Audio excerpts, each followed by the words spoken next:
Alright, today we will have the limited set review for the new Teenage Mutant Ninja Turtles set. So this is going to relate to sealed and draft and obviously your pre-releases. So I'm going to introduce the set and do the card evaluations. So primary set mechanics, I didn't include all of them. Some of them are very easy to understand. So the first is classes. These are returning mechanic enchantments that upgrade to unlock effects or passive abilities. So pay 2 for leader's talent and get this first ability. Whenever you attack, put a +1/+1 counter on target attacking creature. Then you can pay 2 and a white to level it to level 2 and it gains this ability, and then again for level 3. Next is Disappear.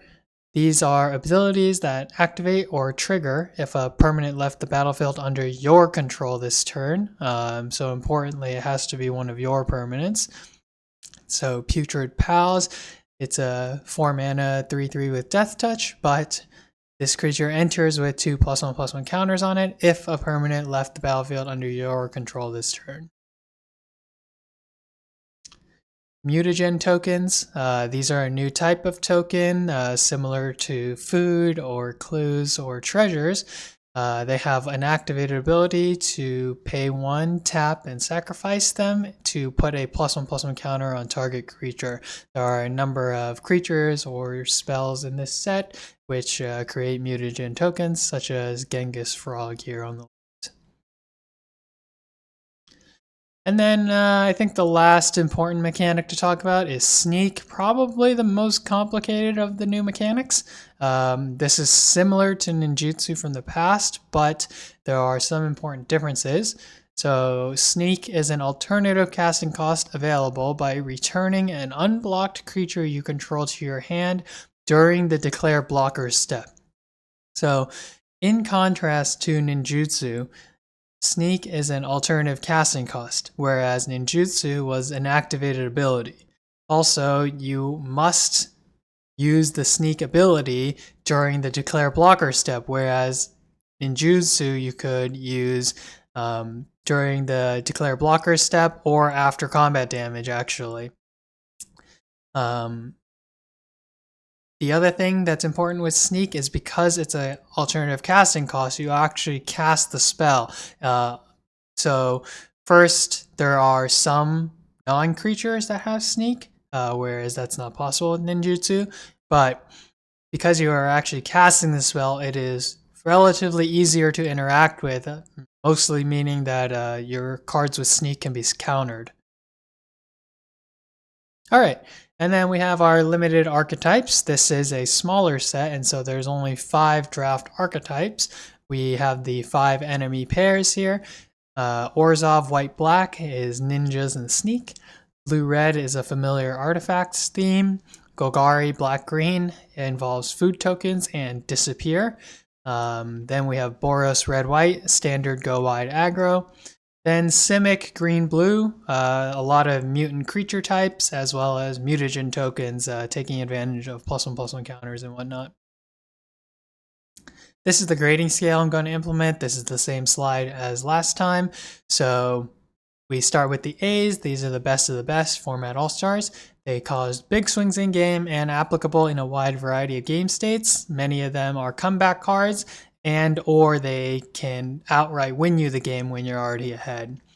The B's pull you into color or colors. They noticeably increase your win rate when they're in your hand or when they're played.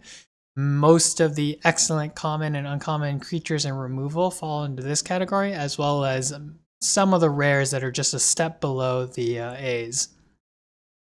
Your C's are average limited cards, decently statted creatures that have some small synergy or positive upside, whether that's a small enters ability, something like vigilance or lifelink and decent stats, maybe a triggered ability, something like that. Then your D's are your weaker than typical cards that you would want to put into your deck. Usually they're understated, maybe they're too narrow, maybe they require a bit too much setup. They're difficult to create that scenario where they can really thrive in a limited game. Fs are far below the curve of playability, or they're basically just too difficult to achieve in draft or sealed. These cards should rarely be attempted in limited, even if you have a significant build around available. And then finally, the sideboard cards. They are, moderate to strong cards that have fairly narrow applications. They may affect card types which are fairly rare in limited, such as planeswalkers, artifacts, enchantments, for example. And then there's 2 more additional designations I provide. A build-around card can be powerful if your deck is set up to take full advantage of their effects. Often these cards also refer to specific creature or card types, but if your deck is not built with these necessary requirements, they should generally be avoided. This contrasts with what I call the synergy cards, because synergy cards are playable even without the specific deck construction in mind. Of course, they become more powerful when the synergy is a key part of your deck, but you can just put them in decks of those requisite colors. And if you only have a few minutes, I will list out the best and worst of each color, multicolored, and colorless cards. So for white has so many good rares. We'll start with Turncoat Kunoichi. Agent Bishop, Man in Black, may be the best card in the entire set. It compares extremely favorably to Luminarch Aspirant, I believe is the card. Sally Pride, Lioness Leader, and Triceraton Commander, all excellent. I would avoid playing Turtles forever. It is very difficult to have meaningful numbers of legendary creatures as it refers to in this card text. And you also don't want to pay 4 mana for that ability.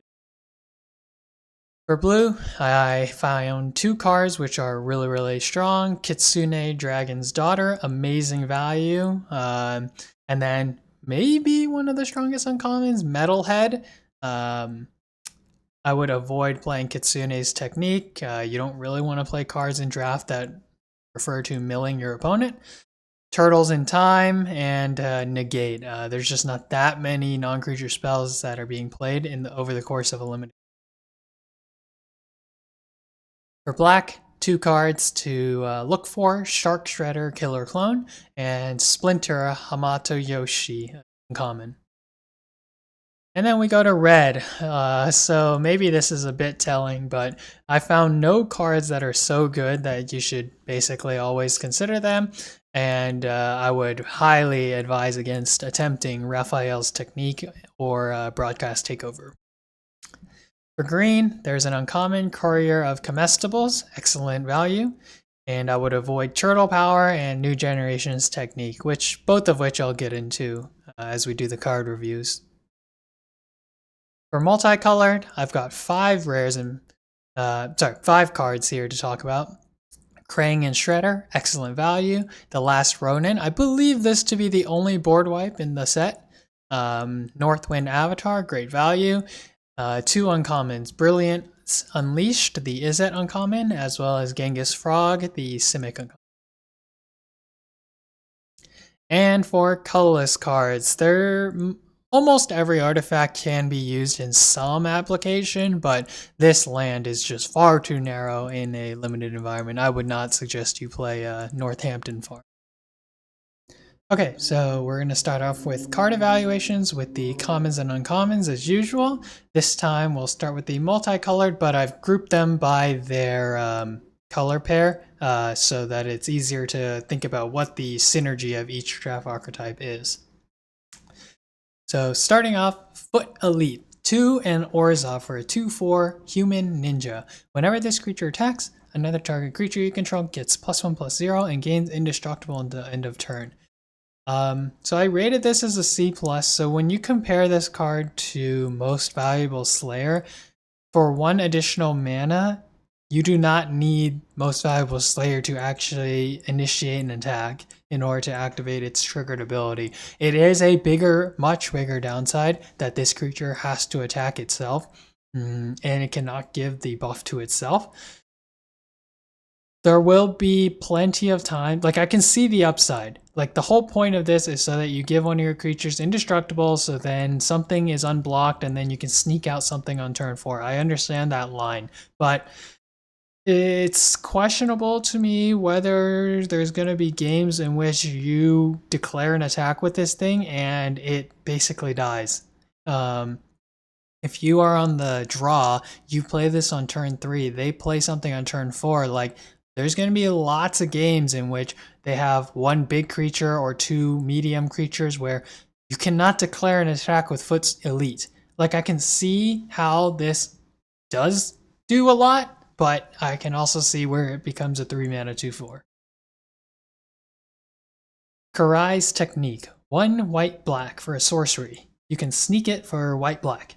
Choose one or both. Target creature gets +3/+3 until end of turn. Target creature gets -3/-3 until end of turn. It is unfortunate that this is not an instant, but this is super strong. If you cast this and you kill something, either in the mid game or maybe possibly sometime you'll be able to kill, give -3/-3 to something, and one of your blocked creatures gets the +3/+3 in order to trade up in its combat. Like this card can fairly easily 3 for 1. Imagine you have a 3/2 attacking, they block it with a 2/2, and you get in with some small unblockable. You cast Karai's Technique, your 2/2 or 3/2 becomes a 6/5, kills their thing, and your thing survives, and you killed something else of theirs. Like, this can be a 3 for 1, which is a game-winning play. This is so strong. One of the best uncommons. Karai, Future of the Foot. 1 white black for a 3/3 legendary human ninja. You can cast her for 2 white black with Sneak. Whenever Karai deals combat damage to a player, return target creature card from your graveyard to your hand. If her Sneak cost was paid in this turn, instead return that card to the battlefield. I also gave Karai a B-. So something that possibly needs to be discussed further, and I'll try not to, I guess, beat a dead horse on this point, is when you think about the world in which you are able to sneak and she deals combat damage and you return a creature from your graveyard to the battlefield, like that is super good, right? And that's not even the only thing, right? Because on future turns you can also recur more cards back to your hand. Like that is so much value. I think you seriously need to think about how often you're actually going to be able to cast the sneak, because you have to see that conditional on you being able to cast the sneak, that means you were able to declare attacks and get through with your attacks. For one reason or another, maybe you're threatening a combat trick, maybe you're threatening removal, maybe something like you are in a relatively strong position when you are able to actually declare an attack that you believe will be unblocked, thus allowing you to sneak. And so from that perspective, sneak is a bit of a win more mechanic, which is not a good thing. You want your mechanics to typically be comeback ones that do more when you're behind and less when you're ahead, rather than the other way around. Where Karai is strong enough, and part of the reason I give her a B- is because of my overall opinion about the card quality of white and black, especially its removals in those two colors. So, despite that mana, despite what I just said, like I still think Karai is really good. Alright, and here we have Foot Ninjas. 4 Orzhov for a 5/5 human ninja. You can sneak them in for 3 and an Orzhov. When this creature enters, you gain 3 life. There's an extremely similar card in Kamigawa Neon Dynasty. I believe it was 4 black for a 5/5 that you could ninjutsu in for 4. It did not have the enter ability like this. That card performed well. I believe this card is going to perform well. I think there will be games in which you attack with your 3-drop or something and you're able to get in this 5/5 that gains you 3 life. Like that does put you ahead on tempo, because you have like such a meaningful body faster than your opponent. Then we move on to the Izzet cards. Mouser Mark III. Or 3, Mouser Mark III. 1 and an Izzet for a 2/3 artifact creature robot. This creature can't attack unless you control another artifact. I think it's a bit interesting. I give this a C build around. You have to be playing the specifically Izzet. I don't think you really want to play this card. Okay, maybe you play this in Simic, but I don't think you play this card in Boros. I think that would be a mistake. But I think it's interesting because almost every other time they have this type of effect, the card has Defender, and then it says something like, if you control another artifact, this creature can attack as though it didn't have Defender. But in any case, 2 mana, 2/3, when you put in some setup, C. Alright, Nobody. 1 Izzet. This is a 3/2 artifact creature, human hero. When this creature enters, return up to 1 other target artifact you control to its owner's hand. Scry 1. I think this is a C-. It's a little questionable why it doesn't have flash. Like, if this card had flash, you'd be able to save one of your, let's say, artifact creatures, most likely, from removal. But this doesn't really do that. You have to be receiving value from basically some enter ability on one of your artifacts. I just don't think that's very strong. I don't think you actually want to play a 3 mana 3/2 that bounces an artifact to your hand. Okay, Scry 1's actually okay, but I think this is a bit below the curve. A 3 mana 3/3 with this ability would have been so much better. Baxter Stockman. This is 3 blue-red for a 3/3 legendary human scientist. When Baxter Stockman enters, create a 1/1 colorless robot artifact creature token. At the beginning of combat on your turn, target artifact creature you control gets +3/+0 and gains first strike and vigilance until end of turn. I know it's in a different color, but when you compare this card to Kyoshi Warriors, 4 mana for a 3/3 and a 1 that when it enters you summon a 1/1 ally, like that card performed very well. I think obviously to make the fullest potential out of this, you want to have an artifact creature out when turn 5 begins. So when you cast this, it'll be nearly impossible for your opponent to block one of your artifact creatures that has +3/+0 first strike and vigilance on that turn. Like almost literally anything, like even a 1/1. Like, how is your opponent reasonably going to have something with 5 toughness? Like, maybe they will, but like that's if you have something with 1 power. If you have something with 2 power, it'll basically be impossible for your opponent to find a block. So I think this is like this is up there. Brilliance Unleashed, 4 blue-red. This is a sorcery. Okay, this might be the Shine Striker of the set. Choose one or both. Here's a hint. Don't ever only choose one. You want to set this up so you always do both. Brilliance Unleashed deals 5 damage to target creature. Return target artifact in your graveyard. Sorry, choose target artifact in your graveyard. Return it to the battlefield if it's an artifact creature card. Otherwise, return it to the battlefield, and it's a 3/3 robot artifact creature with flying. Okay, this card is so crazy. I don't even really want to call it a build around B, because if you're playing Izzet, your deck is going to have artifacts in it and artifact creatures. Like, a 6 mana 3/3 with flying that deals 5 damage. Dealing 5 damage to a creature is almost worth 4 mana.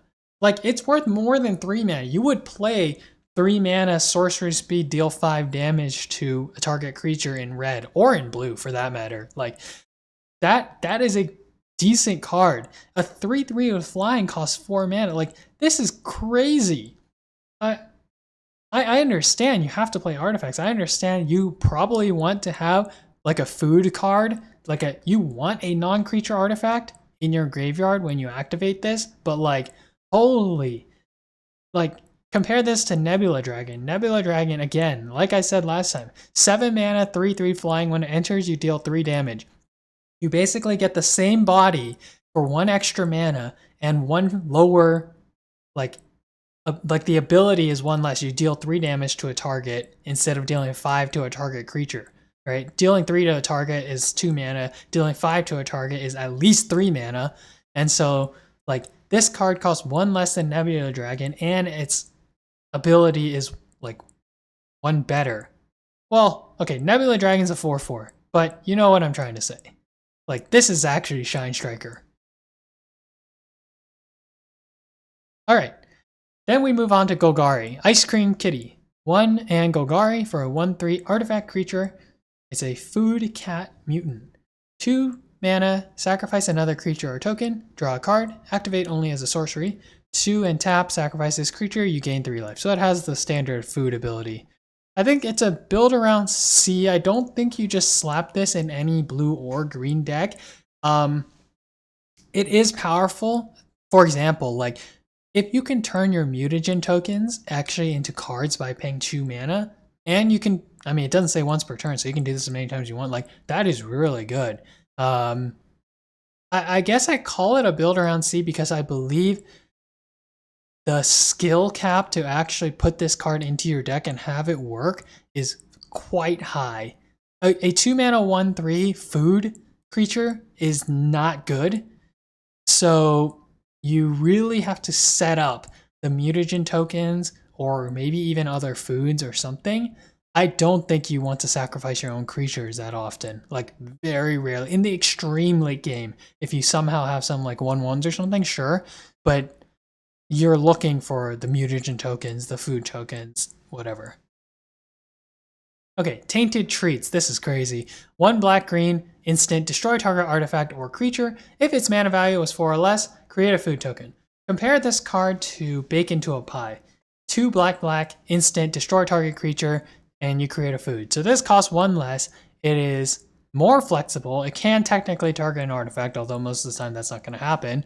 And like, if its mana value is 4 or less, create a food.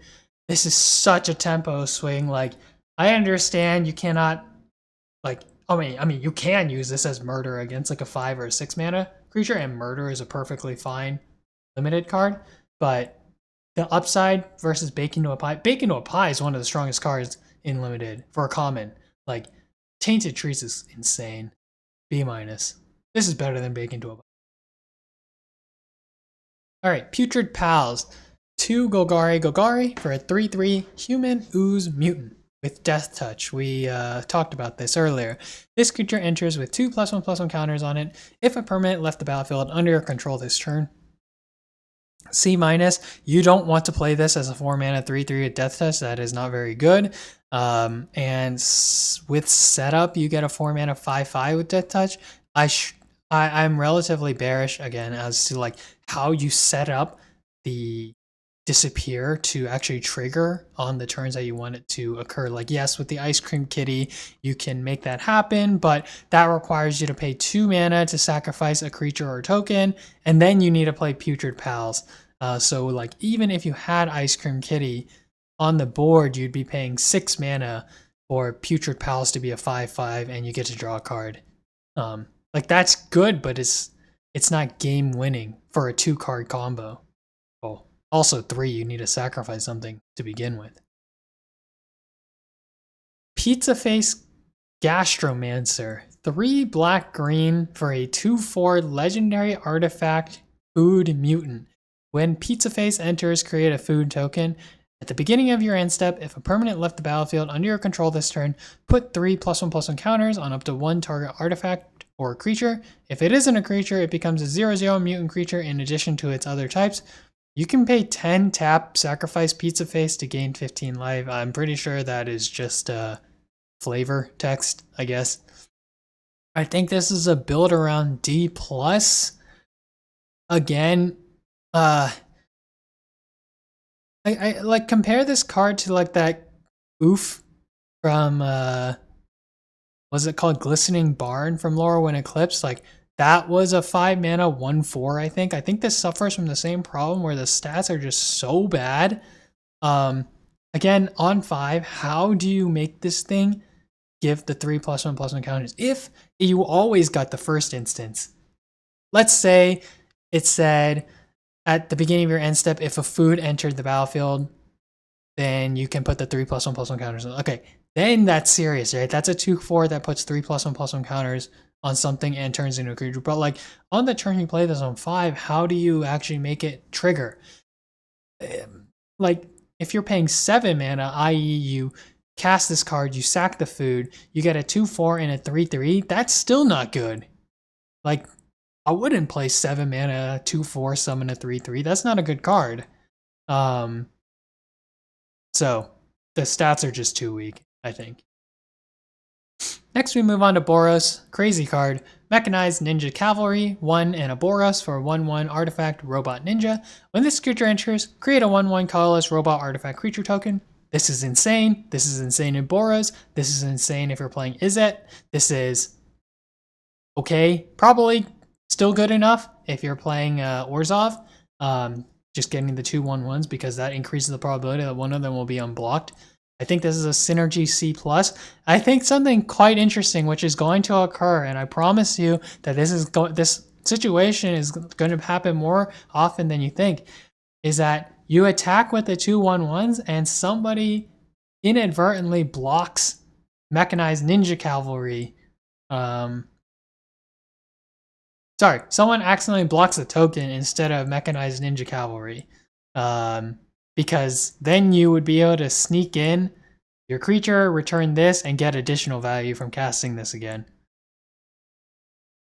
Okay, EPF Point Squad. 1 Boros for a 2/1 human soldier. Whenever another creature you control enters, put a +1/+1 counter on this creature. Compare this card to Avatar Enthusiast, 3 mana 2/2. You get a +1/+1 counter each time another ally enters for you. Obviously, this is more general. It can be any creature. There's not one creature type like allies in this set where there's like so many of them. I think this is a C because specifically in Boros, you can play a lot of small creatures. You can play, for example, that mechanized Ninja Cavalry and get 2 +1/+1 counters. Like that is a relatively good line, although it is awkward to cast them in that order. Yeah, again, like you need this to be a 4/3, and then you've got something on your hand. But before then, it's pretty weak. I maybe even want to downgrade this to like a C-, even if you build around. Okay, Go Ninja Go. Red-white for a sorcery. Choose one or both. Exile target creature you control, then return it to the battlefield under its owner's control. Or Go Ninja Go deals damage equal to the greatest power among creatures you control to target creature and opponent controls. Okay, so I think this is a synergy C+, and the synergy involves you having ETB effects that are actually worthwhile. I guess any ETB is probably worthwhile.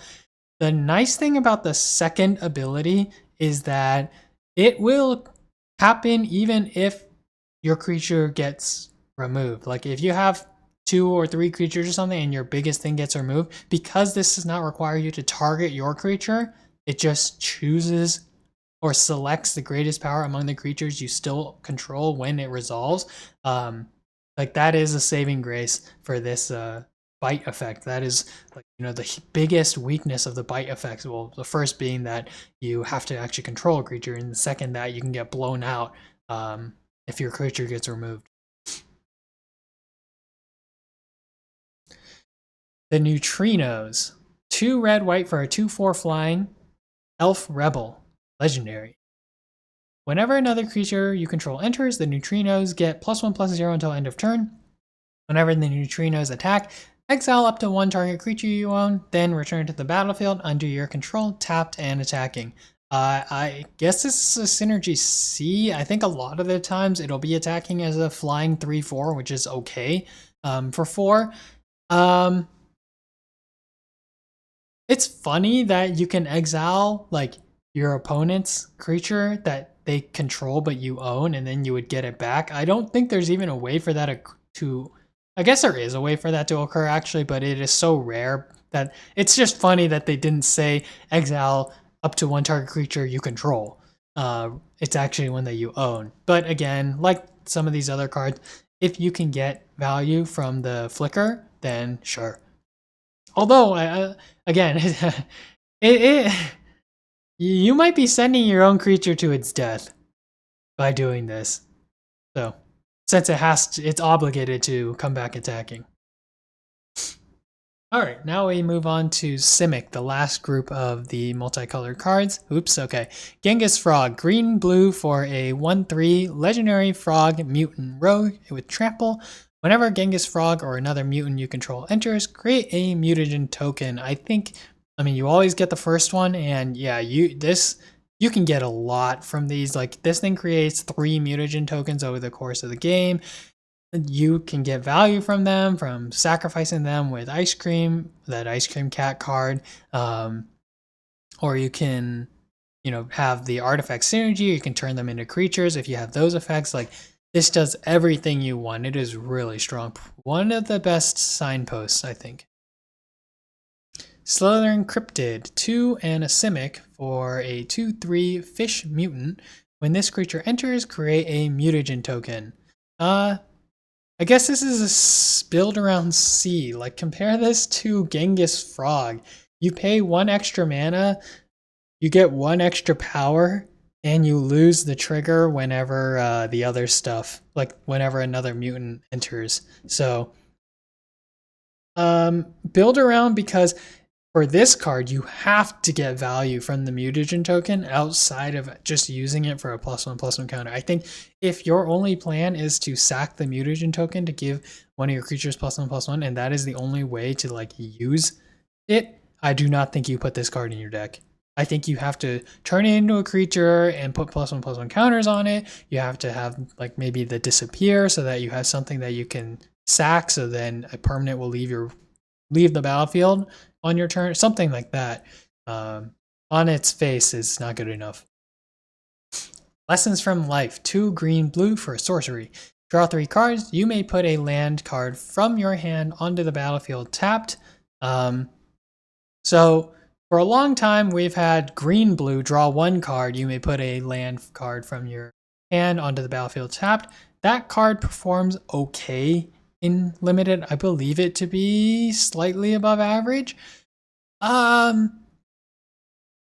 guess I'm not that confident you want. So first, the difference is that ramping on turn 4, meaning like if you do have a land in your hand, which you probably will after you draw 3 cards and whatever, like that means on turn 5 you'll get to play something that costs 6 instead of something that costs 5. Like, you don't have that many 6 drops in your deck. Like it's obviously good, but it's like it's not that good. It's much different than ramping on 2 to play a 4-drop on turn 3. And I have some questions as to whether you want to spend your turn 4 drawing 3 cards. This is a great late game card, solely for the reason that drawing 3 cards in the late game is good. But on turn 4, BC plus, Punk Frogs, 3 Simic for a 4/5, Frog, Mutant, Rebel. French vanilla card. All it has is Ward 3. I think it's a C-. It just doesn't impact the board enough. Ward 3 is good, but there's better things you can play for 5. You can't put that many 5, 6, 7 plus things in your deck. I would reckon you could find something better than Punk Frogs to put in most of the time, thus giving it a C-. Alright, now we're on to the monocolored cards. The first color will be white. The first card, Featherbrained Filcher. This is a funny card. It's a 1 mana 0/2 bird mutant with flying. When this creature leaves the battlefield, create a food token. The reason why it's funny is because we just got City Pigeon, which is the exact same card except it's a 1/1. And funnily enough also, it's arguable for this purpose if a 1/1 is better than a 0/2. Okay, so yeah, the point is, this is clearly meant for the sneak deck. Like, this card enables sneak so much. It is, like, I don't even know how to emphasize that, because it is incredibly unlikely that your opponent, if you play this on turn 1, even turn 2, that your opponent will be able to prevent this thing, or will be able to basically block this thing and prevent your sneak. That is the whole purpose. And you do get a food token on the back end also, which is nice. But this card, I believe itself can enable the sneak strategies. I do not care that, like, City Pigeon has 1 power. Like, I don't need that, right? Because you're always bouncing this in order to play the sneak anyways. Amato Guardian Stance. This is a white for instant. Target creature gets +1/+3 and gains flying until end of turn. Scry 1. See, I don't really like combat tricks, but when they may enable some offense by giving flying, it gives Scry 1. It gives you some toughness, which protects your creature, and it only costs 1 mana. It can't really be that bad. Alright, Leonardo, Leader in Blue. This is a white for a 2/1 legendary Mutant Ninja Turtle. You can sneak him in for 3 white. When Leonardo enters, if his sneak cost was paid, creatures you control get +2/+0 until end of turn. You can also pay 1 and a white for Leonardo to gain first strike until end of turn. So, is sneaking this thing in for 5 to give your whole board +2/+0 until end of turn good? I think it can be a late game quote unquote finisher, and if it's not a finisher, like 2 additional attack does allow for either trades to occur. Yeah, basically, like, because you're not getting any toughness, you might just attack with your entire board of small things, and when you sneak this guy in because something inevitably was unblocked, like, yeah, you can basically create a trade where there wasn't one before. Your 2/1 was getting blocked by their 3/4, their 4/4, or something like that. And then this is like fantastic. Plus, Leonardo also gets the +2/+0, and so via sneaking him in, you'll deal 4 to face, which is also useful. I don't think the second ability is that impactful. I will say, okay, I shouldn't say that. If you play Leonardo on turn 1, which is a good play, by the way, on turn 2, like, or on future turns, it is possible, but I think relatively unlikely that you can activate the first strike ability in order to basically make him unblocked, thus allowing you to sneak something else in. I think the feather-brained filter is better for that than this.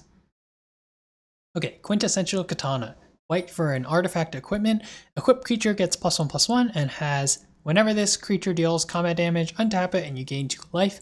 Whenever a ninja you control enters, you may attach this equipment to it. I said build around C+. I think this is far better if you play it on turn 1 than on any other turn, and it is absolutely necessary that you have enough ninjas in your deck for you to basically never have to pay this equip cost until the extreme late game. You'll give your creature like pseudo vigilance, and basically you like always gain 2 life, I guess. The 2 life is not super meaningful, but giving a ninja you control a +1/+1, that's pretty good. Build around C+. You need to have ninjas. Action News Crew. 1 and a white for a 2/2 human citizen with vigilance. It also has a flavor ability. You can channel 6, discard this card, put a +1/+1 counter on each creature you control, draw a card. I think this is a C. Many times this is 2 mana 2/2 with vigilance. That's a bit below the curve. I don't think vigilance is a good enough ability on a 2/2 where you can like say that itself is a C or even a C+. The second ability is good. Yeah, it's I really like the cards where it's decent in the early game or maybe even good in the early game, but there's somehow some way you can get water from a stone and get some value from this card in the late game. It's really nice that it replaces stuff. You pay 6, it gets its ability, and you get to draw a card.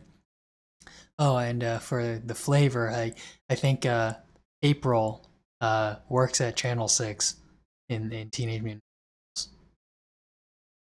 Okay, April O'Neil, Kunoichi Trainee, 1 and a white for a 2/2 legendary human ninja. When April O'Neil enters, scry 2. April O'Neil can't be blocked by creatures with power 3 or greater. C+, synergy, excellent with sneak, excellent in the Orzhov deck. A 2 mana 2/2 that enters and scries 2 is already good. I kind of can't believe that this is a common. It's really good. All right, Dimensional Exile. This is insane, guys.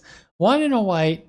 I say that, and yet I know that this card is a reprint, but like, Enchant basic land you control. When this aura enters, exile target creature an opponent controls until this aura leaves the battlefield.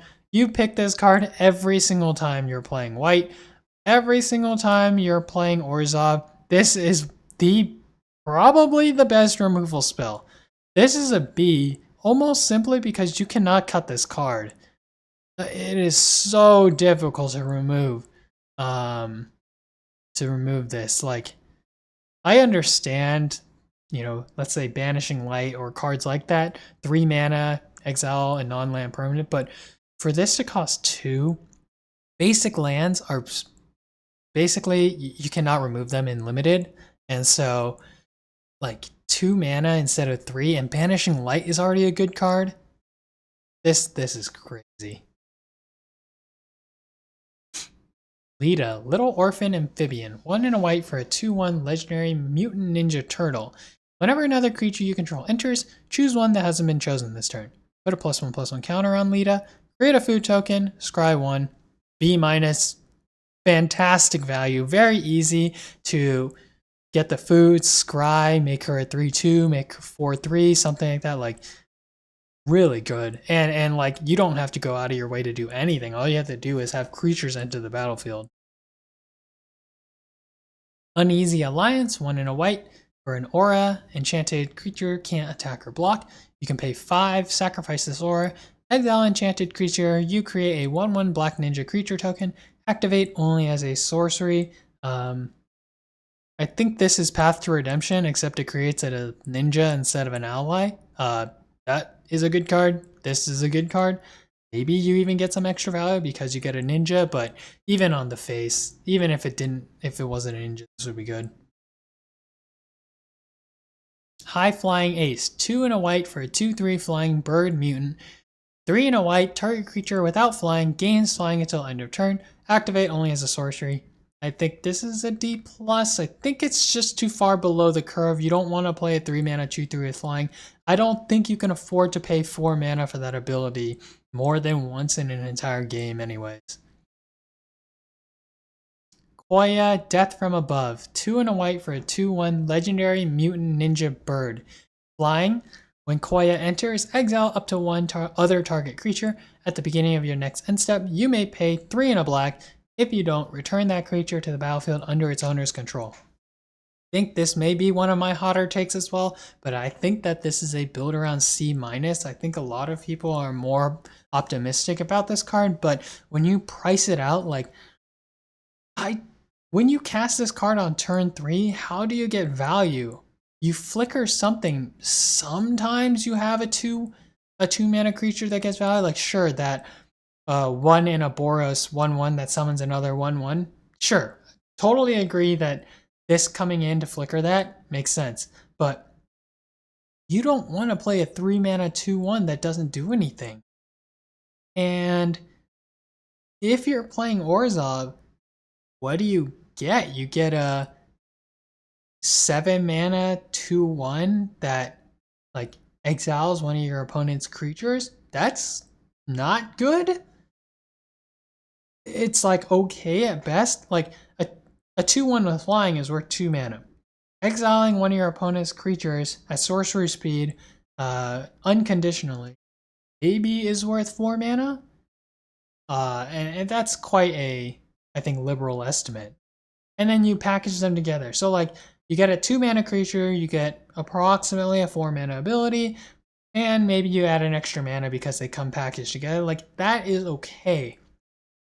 But it's not, it's basically fair. 7 mana to get a 2/1 flying that exiles your opponent's creature.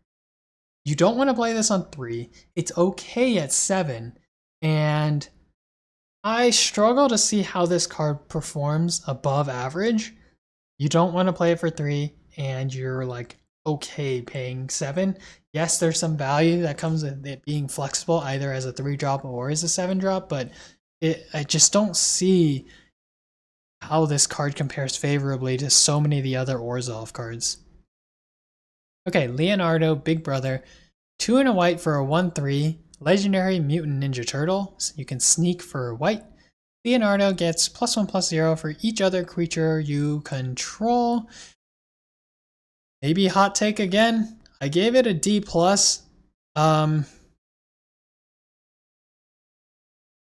Snow from the Final Fantasy set is bad. 3 mana, star 3, where the star, his power is equal to the number of creatures you control, and I think he also has Vigilance. That is a bad card. I think this is a bad card. When do you get to sneak this in? Even if you play the Feather-Brained Filcher on turn 1, do you want to spend your turn 2 playing this and bouncing your Filcher to your hand? I don't think so. I think when you play the Filcher, you're hoping to get more value than that, and then you'll... I don't know. I understand that line, but like...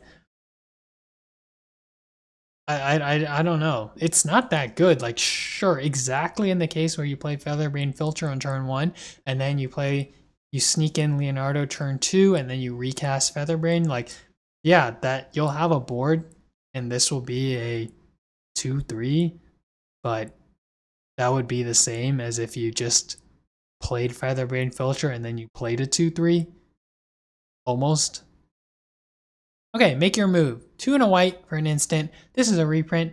Destroy target artifact, enchantment, or creature with power 4 or greater. I think this is a C, maybe a C+, because there are more artifacts and enchantments in this set than in the average set. So, yeah, maybe a C+. Eastwind Avatar, 3 and a white for a 2/4 bird spirit avatar, flying and vigilance. Whenever another creature you control enters, this creature gets +1/+0 until end of turn. Stats may just be a bit too weak.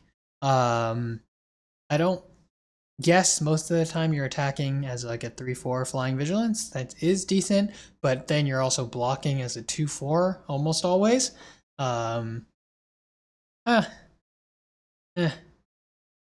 Maybe a 2/5. I would have liked more. 2/4. The stats just aren't that good. Mighty Mutimals. Mutanimals. 2 white for a 2/1 mutant rebel. When this creature enters, create a 2/2 red mutant creature token. Whenever another creature you control enters, put a +1/+1 counter on target creature you control. Synergy B- if you take advantage of, you know, having a go wide strategy and being able to trigger that triggered ability many times. I always compare cards to Kyoshi Warriors. 4 mana for a 3/3 that comes with a 1/1. This card actually does trigger when the token from its enters ability occurs, and so you can always get a 3/3 and a 2/1 or a 3/2 and a 2/2 depending on what you want. In that sense, I believe this card to be better than Kyoshi Warriors and like pretty strong. This is one of the best uncommons. Okay, the last Ronin's technique. 3 and a white for an instant. You can sneak for 1 and a white. Create 3 1/1 white Ninja Turtles spirit creature tokens. If this spell's sneak cost was paid, they enter tapped and attacking. C+. 4 mana to summon 3 1/1s is at instant speed is okay. Yeah, if you can sneak this in, like this is one of those cards where I think you can sneak it in, and then on a future turn, like you generally don't want to be sneaking in or like bouncing tokens, obviously, to pay for sneak, but your board will be so wide that this card can enable future sneaks because you have so many 1/1s, and it's less likely that your opponent will be able to block every single one of them. Like in many cases, it will be worth it to basically sacrifice your token in order to sneak something else in. C+. Grounded for life, 4 and a white for an instant. This spell costs 3 less to cast if it targets a tapped creature. Destroy target creature. This is also a functional reprint, so I give it a C+, just like it was the last time we had it in limited. Okay, Jenica. Bad Apple Big Sister. 4 and a white for a 3/3 legendary mutant ninja turtle. When Jenica enters, create a 2/2 red mutant creature token. Also plane cycling for 2 colorless. C+. Yeah, again, compare this to Kyoshi Warriors. I think it is worse. Like a 5 mana 3/3 that summons a 2/2 is worse than a 4 mana 3/3 that summons a 1/1. But Again, this has 2 relevant creature types and the flexibility of the plane cycling. I think this card is approximately on par with Kyoshi Warriors. Alright, now we move on to the blue cards. First, we've got Fugitive Droid. This is blue for a 1/1 artifact robot scientist. This creature can't be blocked if an artifact enters the battlefield under your control this turn. Blue, sacrifice this creature, counter target spell that targets an artifact or creature you control. B- synergy, you always play this on turn 1. I don't think you really use the ability to much affect the first one in order to like sneak something in because there's not that much sneak in blue. But the second ability is really good, like really good. Sewer Valence Cam, blue for an artifact with flash. When this artifact enters or leaves the battlefield, you may tap or untap target creature. You can also pay 4, 3 and a blue. Sacrifice this artifact to draw 2 cards. Synergy C+. I think it's great. It enables some attacks via you tapping your opponent's creature, let's say on their end step or something, or it enables some good trades or even some like combat wins for you if you untap one of your big creatures. Very flexible. Has the optionality to later sack in order to draw 2 cards, which is excellent. Buzzbots, 1 and a blue. 1/1, Flying Vigilance. When this creature dies, draw a card. Synergy B-. How does this card differ from the one in Lorwyn Eclipsed? I think it was a 2-mana 1/3 that when it died, you drew a card.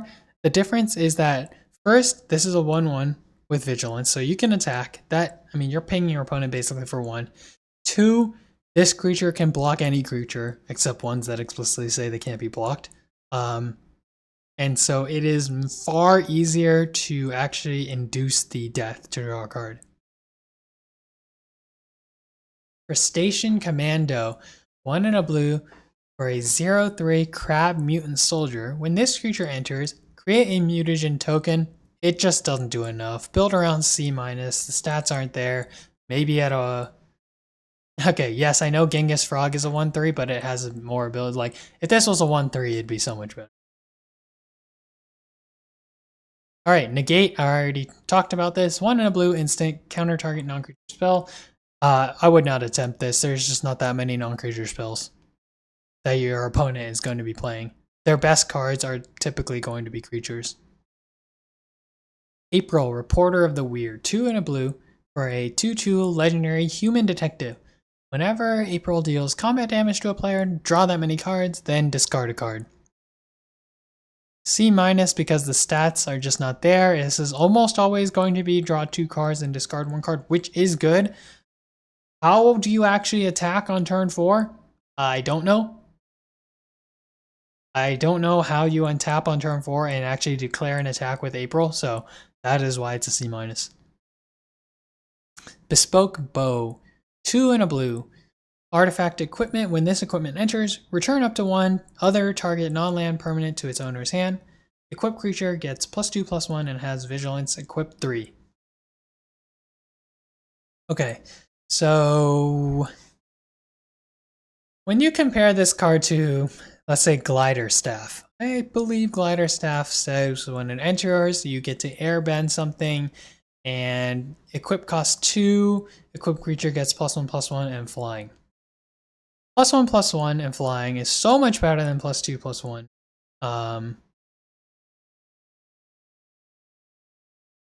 And Vigilance. Also, the equip was 2 instead of 3.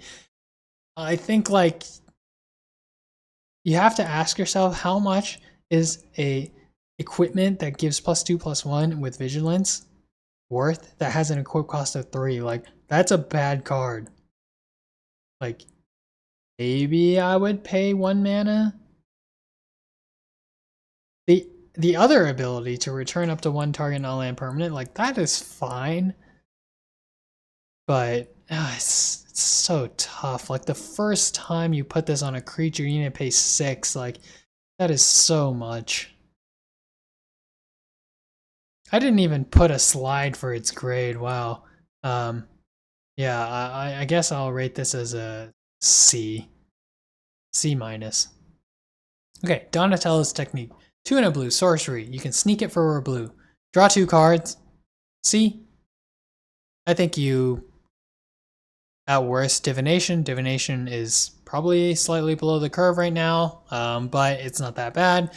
Some upside, being able to sneak it for 1. Maybe you also get some extra benefit from the enter ability if you are able to sneak back something that, or return something with some enter or trigger or something. Okay, Donatello Way with Machines.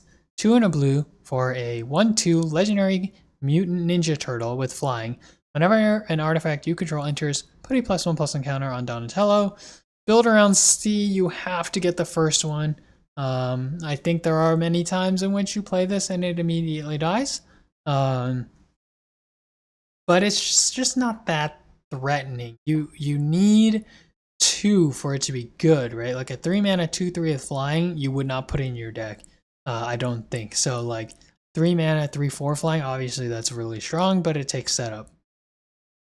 Mind Transfer Protocol. 2 and a blue for an instant. Until end of turn, target artifact or creature becomes an artifact creature with base power and toughness 4/5. You get to draw a card. Something I always mention with these is that you do not get to draw a card if your target gets removed before resolution of the spell. For that reason, you are heavily incentivized to target something like a mutagen token because it will be more difficult for your opponent to remove the mutagen token on the resolution of this spell, or before the resolution of the spell, compared to if you were to pump up some artifact creature or some creature or something. You really want to draw the card. I think it's a C. I think there will be enough instances in which you can, like, I guess basically combat trick into some block, some nasty block that also draws you a card. So, C. Ooze Spill. This is cancel with set mechanic. 1 blue for an instant. Counter target spell, create a mutagen token. Synergy C, make some use of the mutagen token. Retro Mutation. 2 and a blue for an aura with flash. Enchanted creature is a turtle with base power and toughness 0/1. It can't attack and loses all abilities.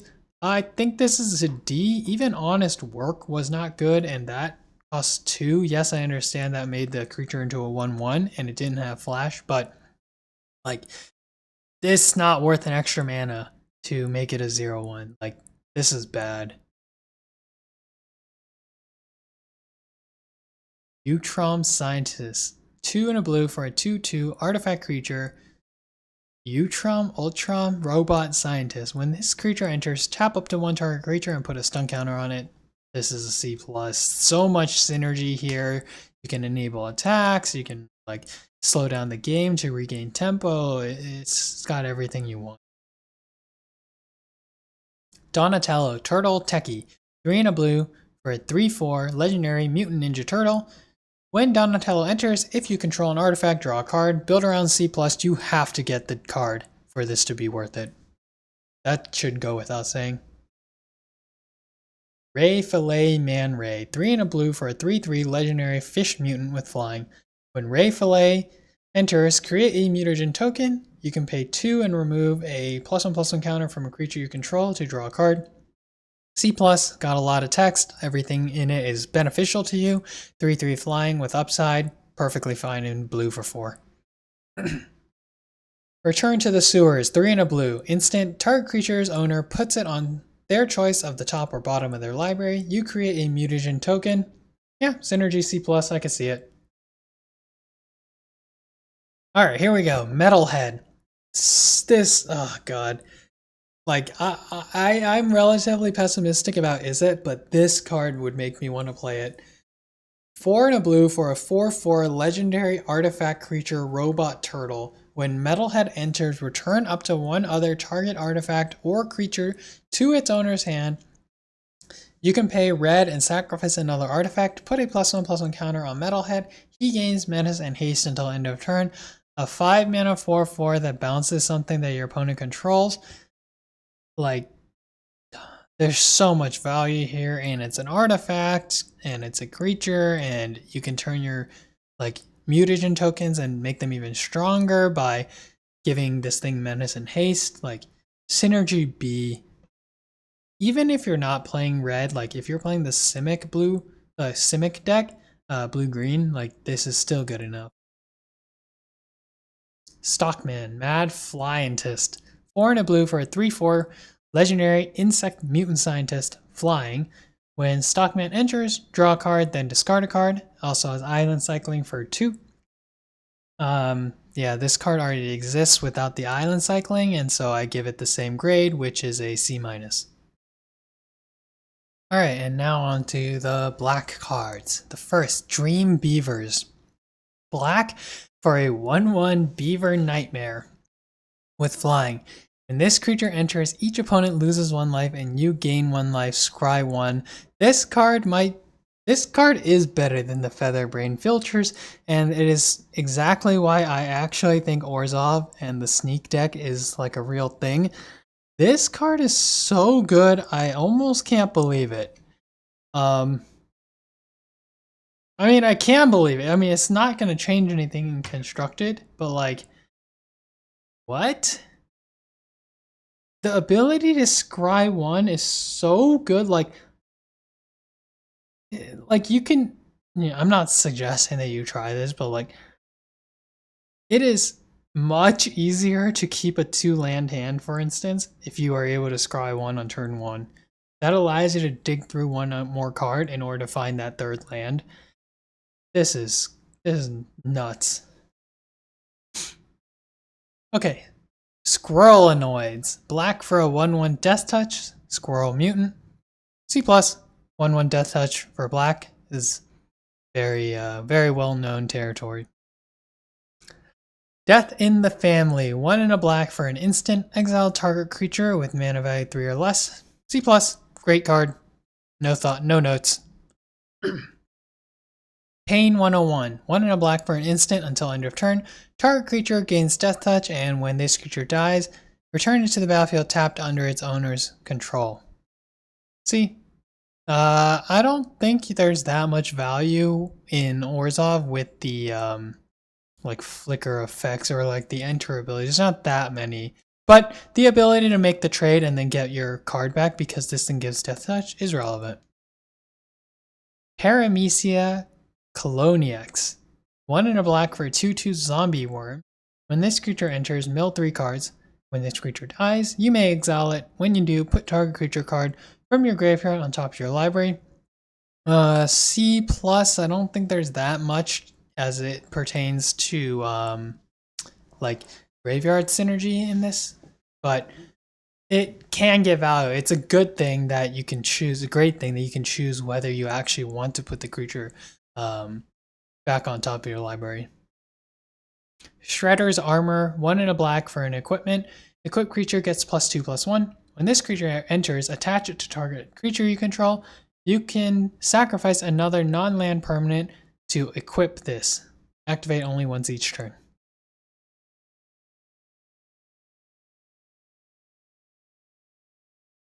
Okay.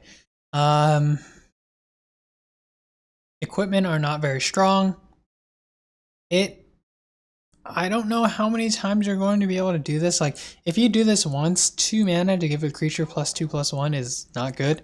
Even at 1 mana, that's not good. So, like, how many things can you actually sacrifice? The only reason that this card even has any consideration is if you have disappear effects where this enables you to activate the disappear without paying mana. That is the only purpose, I think, for this card. So, C-. Build around. You need to get value from the disappear. Splinter. Hamato Yoshi, 1 and a black. For a legendary mutant ninja rat, 1/3, you can sneak him in for a black. Menace. Other ninjas you control get +1/+1. This is crazy. Synergy B. This ties everything you want to do in the Orzhov deck together. Almost all your creatures are going to be ninjas. Like, yeah, excellent card. Stomped by the Foot. 1 and a black for an instant with kicker. Sacrifice an artifact or creature.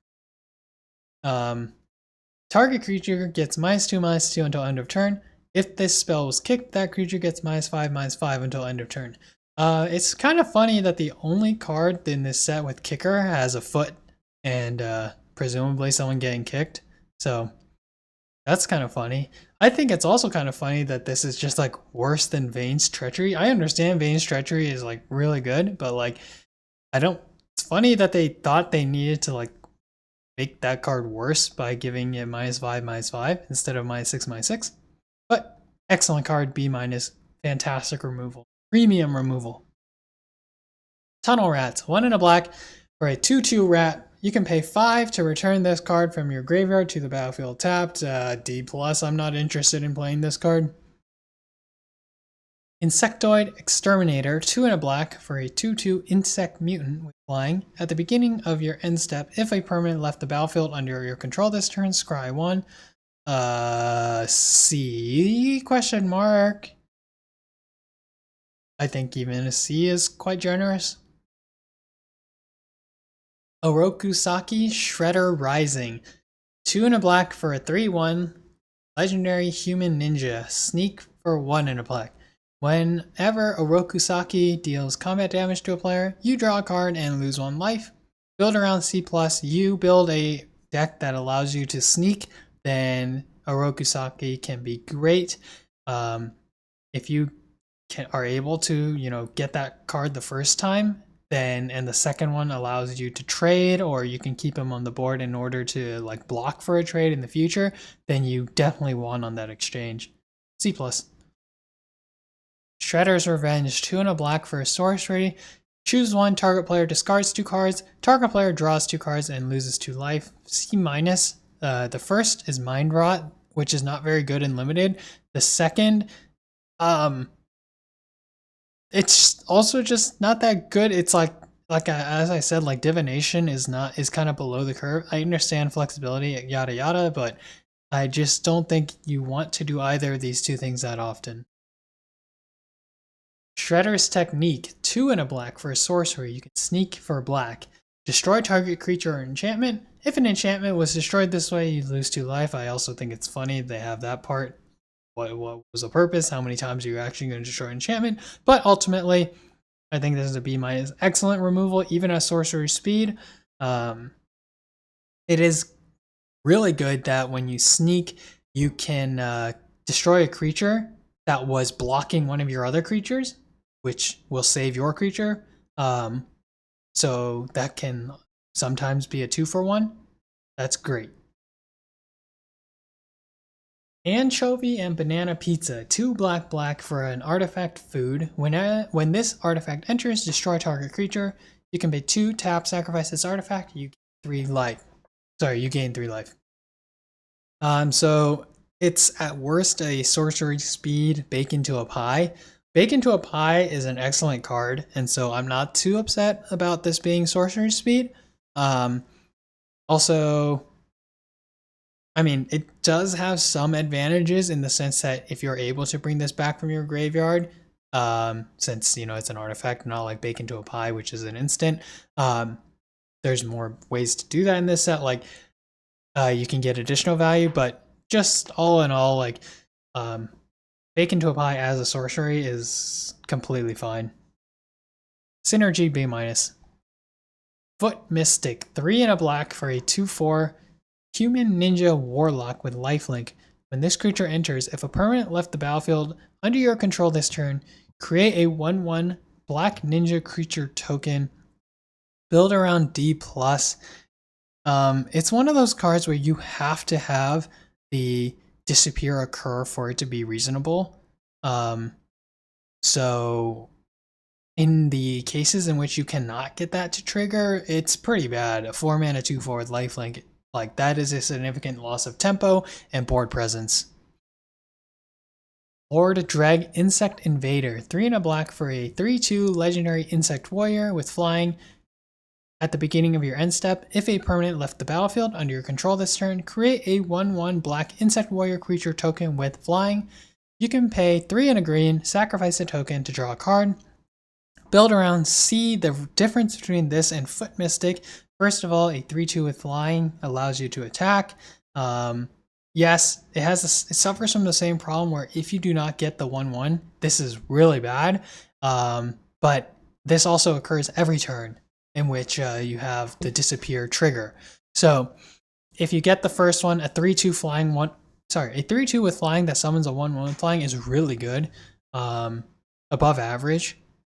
everything above that is just like crazy. Then you're talking like Bitter Blossom, right? I guess Bitter Bloom Bear. Bebop, Warthog Warrior, 4 and a black for a 5/4 legendary Boar Mutant Warrior with Menace. Rhinos you control have Menace. Swamp Cycling 2. Just ignore the part that talks about rhinos. 5 mana 5/4 with Menace is not good.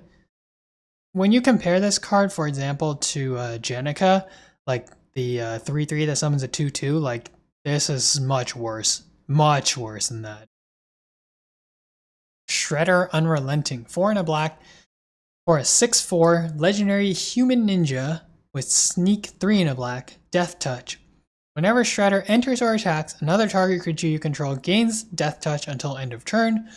Build around C+.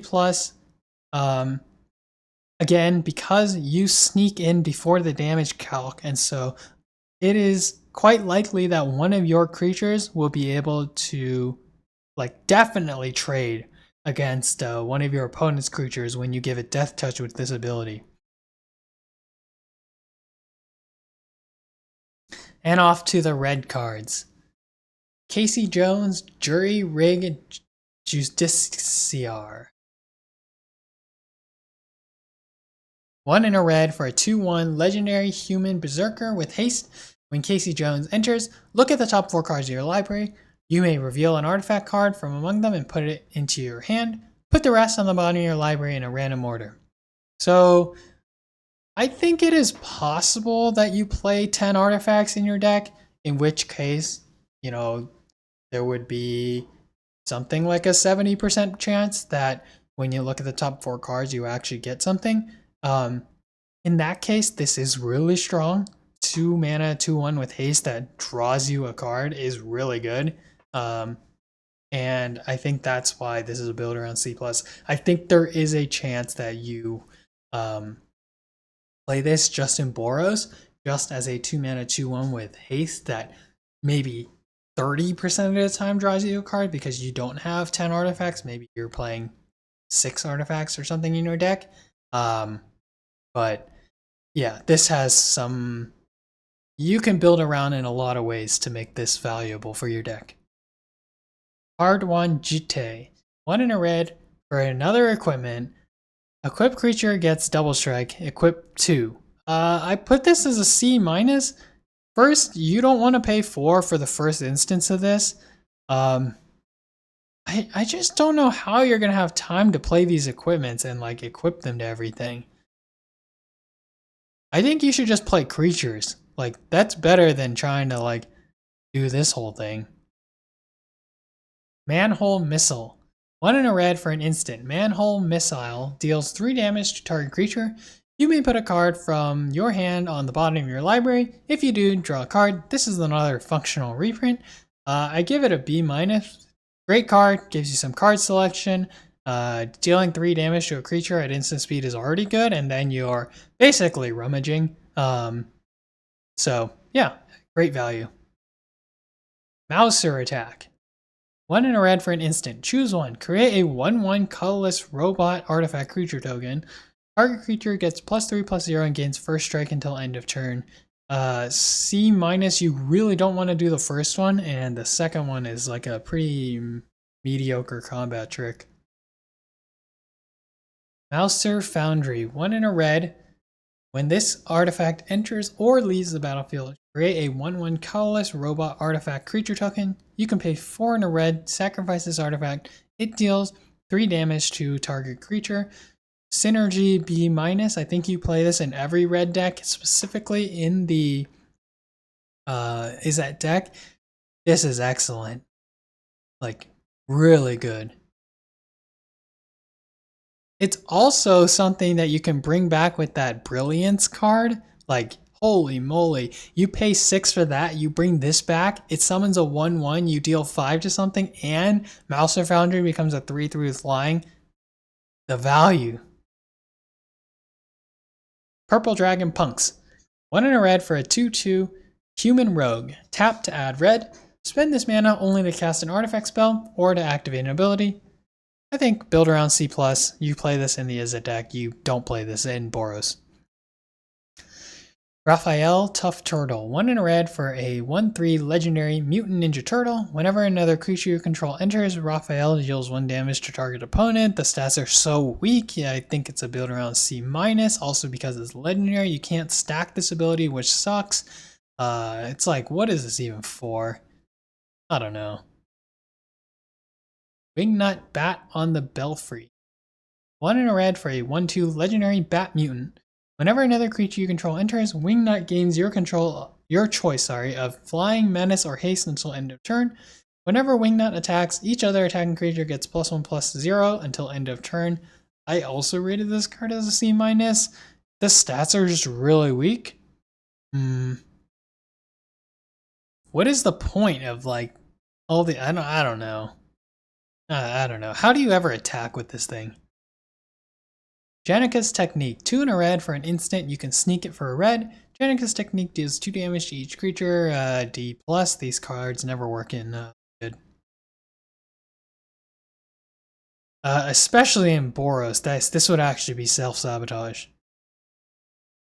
Mutant Town Musicians. 2 in a red for a 2/4 Mutant Bard Performer with Trample. Whenever another creature you control enters, this creature gets +1/+0 until end of turn.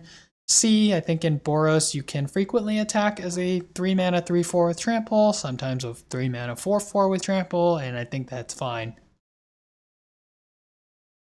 Null Group Biological Assets. 2 in a red for a 3/1 Mutant Mercenary. During your turn, this creature has first strike. Whenever this creature attacks, you may discard a card. If you do, draw a card. C, perfectly reasonable. Many times you will be able to declare an attack. And get that first rummage, and a 3/1 first strike that rummages on attack. It's fine. Oh, something in this set that I think bears mentioning is that's worth mentioning is there's not that many ways to actually deal either 1 or 2 damage. When you compare this to Lorwyn Eclipse, you know, there was that 2 mana 1/1 Vivid that dealt damage to a target creature to the number of permanents you control, or sorry, the number of colors among permanents you control. There was Boulder Dash, right? Like, those were real reasons why playing 1 and 2 toughness creatures was like punishing, but I don't think there's that many ways to deal 1 or 2 damage in this format. That's part of the reason why I think this 3/1 is not that bad.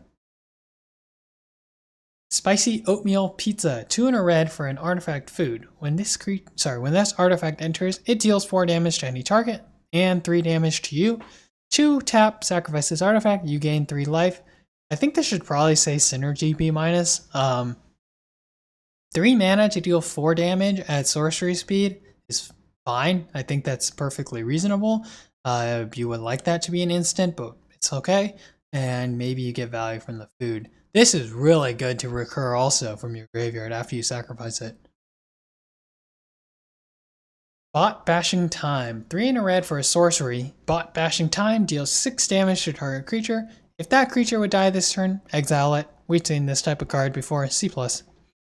Raphael Most Attitude. 3 in a red for a 4/3 legendary mutant ninja turtle with menace. Whenever another creature you control enters, you may exile the top card of your library. Whenever Raphael attacks until end of turn, you may play a card exiled with Raphael. This requires so much setup just to get that first like instance. It's like, I don't know, are you just like ramming your 4/3 into like nothing just so that you can like cast this? I don't know. I think this is pretty bad. Rock Soldiers. 3 in a red for a 4/3 artifact elemental soldier. When this creature enters, destroy up to 1 target non-creature artifact. This is a clear sideboard card. Yeah. Excellent card if your opponent has some really, game-threatening, game-impacting non-creature artifacts. General Trog, Heart of Stone. 3 red for a 4/3 legendary artifact creature, elemental soldier with trample. When General Trog enters, you may sacrifice another artifact. When you do, General Trog deals 4 damage to target creature. So in Modern Horizons 3, there was a common like Skoa Ember Mage or something. 4 red for a 4/4 that entered and dealt 4 damage to something. So that card was decent, like a C, and I do think that with the right setup, this card is better. There are in the Izzet deck, like there are times the muted tokens like don't really do anything for you, and so like this thing killing their 4-drop on turn 5, that's really strong. Feel around C+. Old Hob, Alley Cat Blues. 4 and a red for a 4/4 legendary cat mutant rebel. At the beginning of combat on your turn, create a 2/2 red mutant creature token. It gains haste until end of turn. Destroy it at the beginning of the next end step. 1 and a white, target attacking creature token gains indestructible until end of turn. So based on the way that this is worded, you probably not on the turn you play this, but on future turns, you can pay 1 and a white in order to basically keep the 2/2 that gets summoned each turn from this guy. So that's cool. The second thing is this has a constant stream of triggers for all your cards with Alliance. So whenever another creature enters, something happens. Like that's really good. This is a very reasonable C+. Zog Triceraton Castaway. 4 and a red for a legendary dinosaur soldier. 5/4 reach trample. When Zog enters, target creature can't block this turn. This is a D+. I think this is quite similar to the black one. The one with swamp cycling. They're both not good. Alright, finally on the monocolored cards, we move to green. Cowabunga. Green for a sorcery. Look at the top 4 cards of your library. You may reveal a mutant, ninja, turtle, or land from among them and put it into your hand. Put the rest on the bottom of your library in a random order. Build around C. We've seen cards like this. You're going to have enough of these creature types and lands to basically ensure this always occurs. Next, Guac and Marshmallow Pizza. This is green for a artifact food with flash. When this artifact enters, target creature gets +2/+2 until end of turn. Untap it. You can pay 2, tap, sacrifice this artifact. You gain 3 life. I think this card compares favorably to Pillar Launch, if I remember, from the Avatar set. That was actually a decent card, and which basically is the reason why I believe this card to be a Synergy C+. Courier of Comestibles. 1 and a green for a 1/2 human citizen. When this creature enters, you may search your library for a food card, reveal it, and put it into your hand, then shuffle. If you don't put a card into your hand this way, create a food token. Oh my goodness gracious, this is so good. If you find, for example, I don't know why you'd be playing Gruel, but if you found that spicy oatmeal pizza to play on turn 3, or if you find the sorcery speed bacon to a pie one, like, holy moly, this is so strong. 2 mana, 1/2 to tutor a card. Yes, I know there's not that many foods, but like, this is so good. Frog Butler. 1 and a green for a 1/1 frog spirit with death touch. Tap, add 1 mana of any color. 2 mana, this creature gains reach until end of turn. So people have been making the comparison to Poison Dart Frog, understandably. The difference is that the reach and the death touch are basically switched. But yeah, this card is really good. B-. Saved by the Shell. 1 and a green for an instant. This spell costs 1 less to cast if you control a turtle. Put a +1/+1 counter on target creature you control. It gains trample, hexproof, and indestructible until end of turn. This card might be better than Stone Skin Veil. Maybe. Synergy B-. Of course, if you have the turtles like in your deck, like this is really good. Really good. Tenderize. 1 and a green for an instant. Target creature you control deals damage equal to its power to target creature an opponent controls.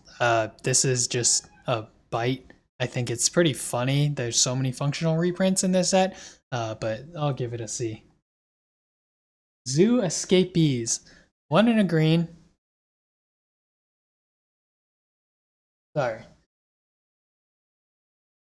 1 and a green for a 2/2 Boar Rhino. When this creature leaves a battlefield, create a mutagen token. I guess we'll just give it a C. It's a bit unfortunate that it comes after this creature dies instead of when it enters. Ah, yeah. I kind of want to downgrade it because it doesn't have one of the relevant card types, right? Like if it was a mutant or a turtle or a ninja for some reason, like then I could see it. But with two actually irrelevant card types, for the most part, like yeah, I think this is probably a below average actually. Michelangelo Game Master, 2 and a green for a 3/3 legendary mutant ninja turtle. At the beginning of your end step, if a permanent left the battlefield under your control this turn, put a +1/+1 counter on Michelangelo. Synergy C+. The difference between this card and others is that playing a 3 mana 3/3 on turn 3 does not severely worsen your win rate. And sometimes it comes in basically as a 4/4, and that's great. There's other cards, for example, like that Foot Mystic card, where if you end up having to play it as a 4 mana 2/4 with lifelink, like that's not good. You are actually losing win rate by doing that. So that's why I believe this card to be better. Mona Lisa Science Geek, 2 and a green for a 1/3 legendary lizard mutant with reach. Add X mana of any one color where X is Mona Lisa's power. I think it's a C. Yes, I understand you're supposed to put like the mutagen tokens on her, and then and then you can tap for like 2 mana or 3 mana or something. But I kind of believe that you like turn 2, even ramping on turn 2 in limited is not that good. So like ramping on future turns is like really not good. Mutant Chain Reaction, 2 and a green for a sorcery. Destroy up to 1 target artifact, enchantment, or creature with flying. Create a mutagen token. Sideboard, easy sideboard card. And yeah, when you need this will be great. Novel Nunchaku, 2 and a green for an equipment artifact. When this equipment enters, attach it to target creature you control. When you do, equipped creature fights up to 1 target creature an opponent controls. Equipped creature gets +1/+1 and has trample. Yeah, I think this is a C+. I understand it has to do with fighting, but because this is an equipment and not an aura, like you do get left with something. Equip cost 3. I get that that's a lot, but even if you have to trade with the fight instead of outright winning the fight, I think there's enough here where you probably want to play this. There's not that much removal in green, and so this is not really being contested by that many other cards. Michelangelo Mutant BFF, 2 green for a 4/4 legendary mutant ninja turtle. Each creature you control with a counter on it can't be blocked by more than 1 creature. Whenever Michelangelo enters or attacks, create a mutagen token. Synergy C. Maybe it's a bit better than that. This is not a great reason, but part of the reason I think I'm down on this card is because it just looks so strange. Like that art is pretty odd. But yeah, you get your mutagen tokens. You always get at least one. Every time you get another one, you're pretty happy. And then by that point in the game, you'll have enough mana where you can basically trigger the disappear effects if you're playing that deck whenever you want. New Generation's Technique, 3 and a green for a sorcery. You can sneak it for 2 and a green. Search your library for up to 2 basic lands cards, put them on the battlefield tapped, then shuffle. It's a D. You don't want to do this in limited. What is really the point of playing this on 4, ramping yourself to 6? Like, what are you trying to play? It's not good. You lose way too much tempo doing this. Primordial Pachyderm. This is 3 and a green for a 4/4 elephant avatar with reach and trample. When this creature enters, you gain 2 life. C+. A lot of good words on here. 4 mana 4/4 with upside. I guess that's already a C. This is borderline C or C+. Ragamuffin Raptor. 4 and a green for a 4/3 dinosaur. When this creature enters, return up to 1 target creature or food card from your graveyard to your hand. I gave this a C. Maybe it's better. I mean, it compares really well to something like Gravedigger, 4 mana 2/2, return target creature from your graveyard to your hand. And yeah, maybe you get a really good food like that sorcery speed bake into a pie. Something like that would be like insane. I kind of want to upgrade this to a C+. I think most of the times you're going to be able to get something by turn 5. So, Venus, Torn Between Worlds. 4 and a green for a 5/5 legendary mutant frog turtle. Whenever Venus is dealt damage, put that many +1/+1 counters on her. Whenever a creature you control with a counter on it deals combat damage to a player, you may pay blue. If you do, draw a card. Synergy B-. There are some decks that you're going to play against where they will not actually have a way to remove Venus. So they have to block, basically. Of course, if you're playing against white or black, like, yes, there's exile, but I think there's something here. Like, something. If you're playing Simic, I could see it. Rocksteady Crash Courser, 4 green for a 7/7 legendary Rhino Mutant. Rocksteady can't be blocked by more than 1 creature. Boars you control can't be blocked by more than 1 creature. Forest Cycling for 2. C-. I wish this thing had a trample. I don't know why it doesn't have trample, actually. Westwind Avatar, 5 green for a 7/7 creature cat spirit avatar with trample. Whenever this creature enters or attacks, you may sacrifice a token or a land. If you do, gain 3 life. At the beginning of your end step, if a permanent left the battlefield under your control this turn, draw a card. Holy moly. I guess it's only a C+ because it could get removed. I mean, by this time in the game, like, anything you play on 7 is going to be very high impact, but holy, this can win you the game for sure. Like, you can turn your lands into cards, and your mutagen tokens into cards, you gain 3 life, this stabilizes your position. This is really good. Alright, and then now we're on to the colorless cards. So we have all these gain lands for each color pair. So I'm rating them all as C's, Dimension X. I guess before that we've got Escape Tunnel. This is kind of Evolving Wilds with upside. It also has the ability where you can sacrifice this land to give target creature with power 2 or less unblockable until end of turn. Synergy C+. Maybe it should say build around. Well, sorry, it shouldn't say build around because you put this in every deck. But specifically, of course, in the Orzhov deck, like this, just enabling 1 sneak can be the difference. That's why you play this card in the Orzhov deck. Besides the fact that Evolving Wilds is a fine card. Okay, Foot Headquarters, gain land C. I forgot to take the basic lands out. Illegitimate Business, gain land C. Here's an island, here's a mountain. Mutant Town, Simic, gain land C. Here's the plains, here's the swamp. TCRI Building is the Izek gain land, and it's a C. Now we have Turtle Lair. This is tap to add a colorless, tap to add 1 mana of any color, spend this mana only to cast a ninja or turtle spell, and finally 3 tap, target ninja or turtle can't be blocked this turn. I think it's a build around C+.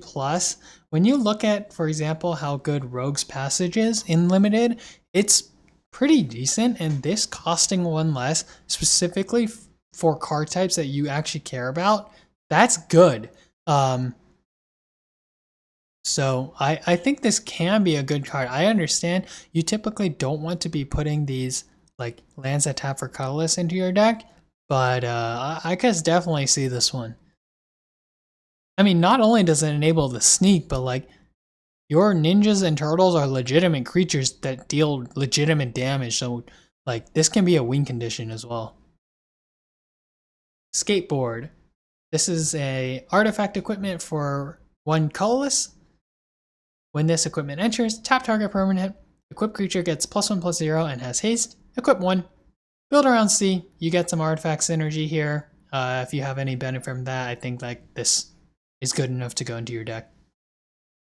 Everything Pizza. This costs 2 and it's a food. When this artifact enters, search your library for a basic land card, reveal it, put it into your hand, then shuffle. You can play 2 and Wooburg to tap, sacrifice this artifact. Target player gains 3 life and draws a card. Each of your opponents discards a card.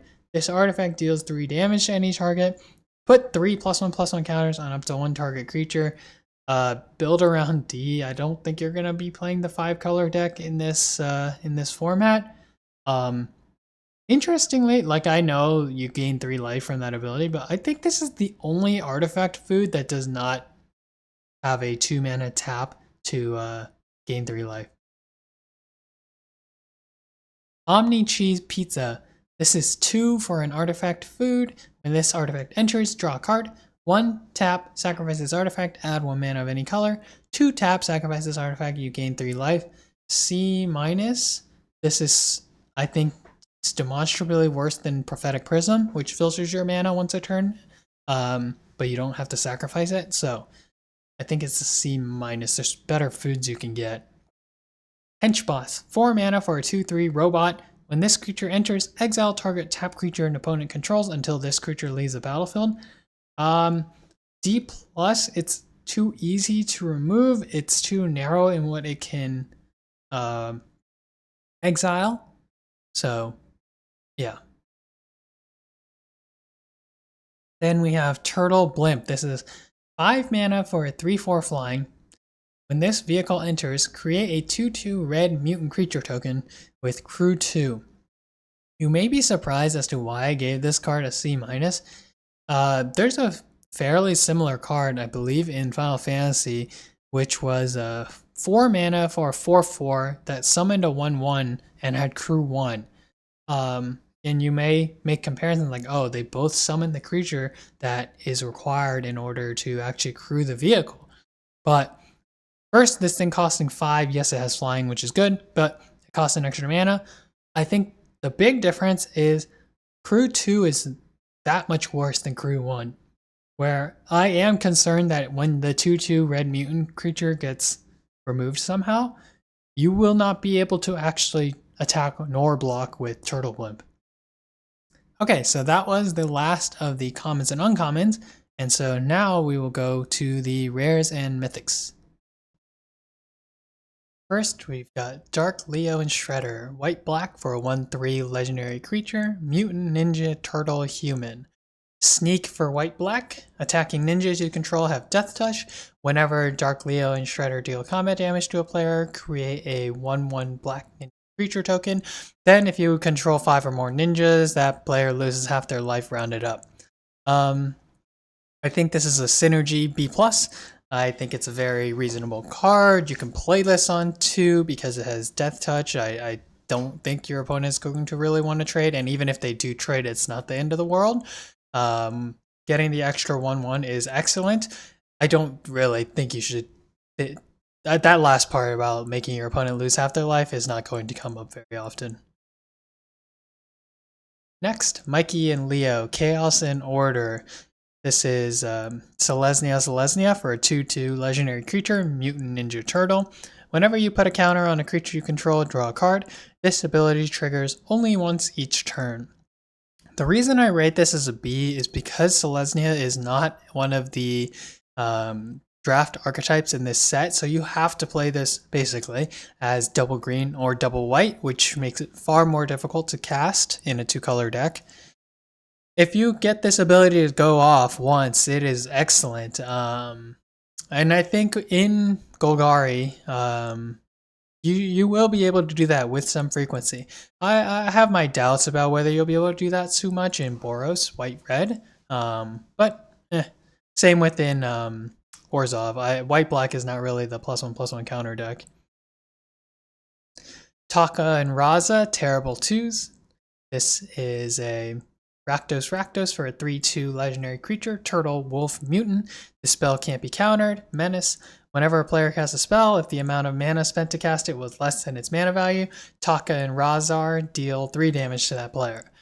So, in terms of limited, this really only matters if someone casts a sneak spell that has mana value, where the sneak cost is lower than its mana value. There are actually some cards, as we've seen, where the sneak cost costs more, but I think this is basically a 2 mana 3/2 with Menace. Bebop and Rocksteady. 1 Golgari for a 7/5. Legendary creature Boar Rhino Mutant.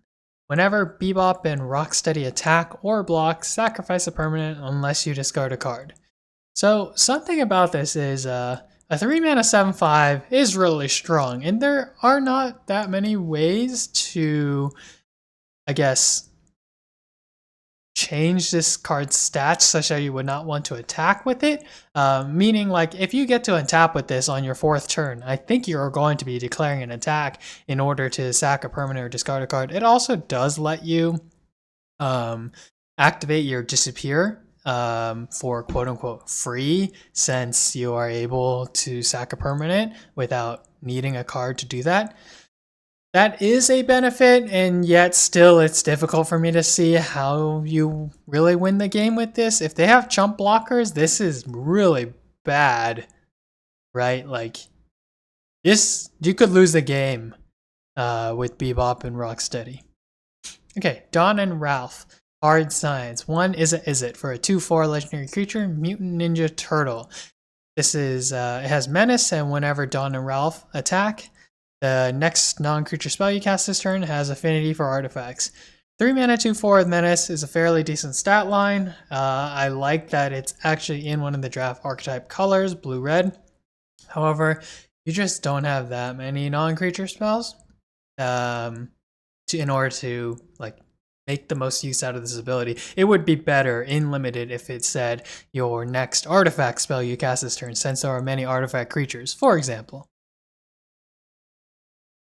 Raph and Leo, sibling rivals. 1 Boros for a 2/4 Mutant Ninja Turtle, legendary. Whenever Raph and Leo attack, if it is the first combat phase of the turn, untap 1 or 2 target attacking creatures.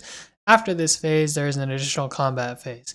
I rated this as a B-. I think this is a really strong ability, and it's not that easy to remove a 4 toughness creature on turn 3.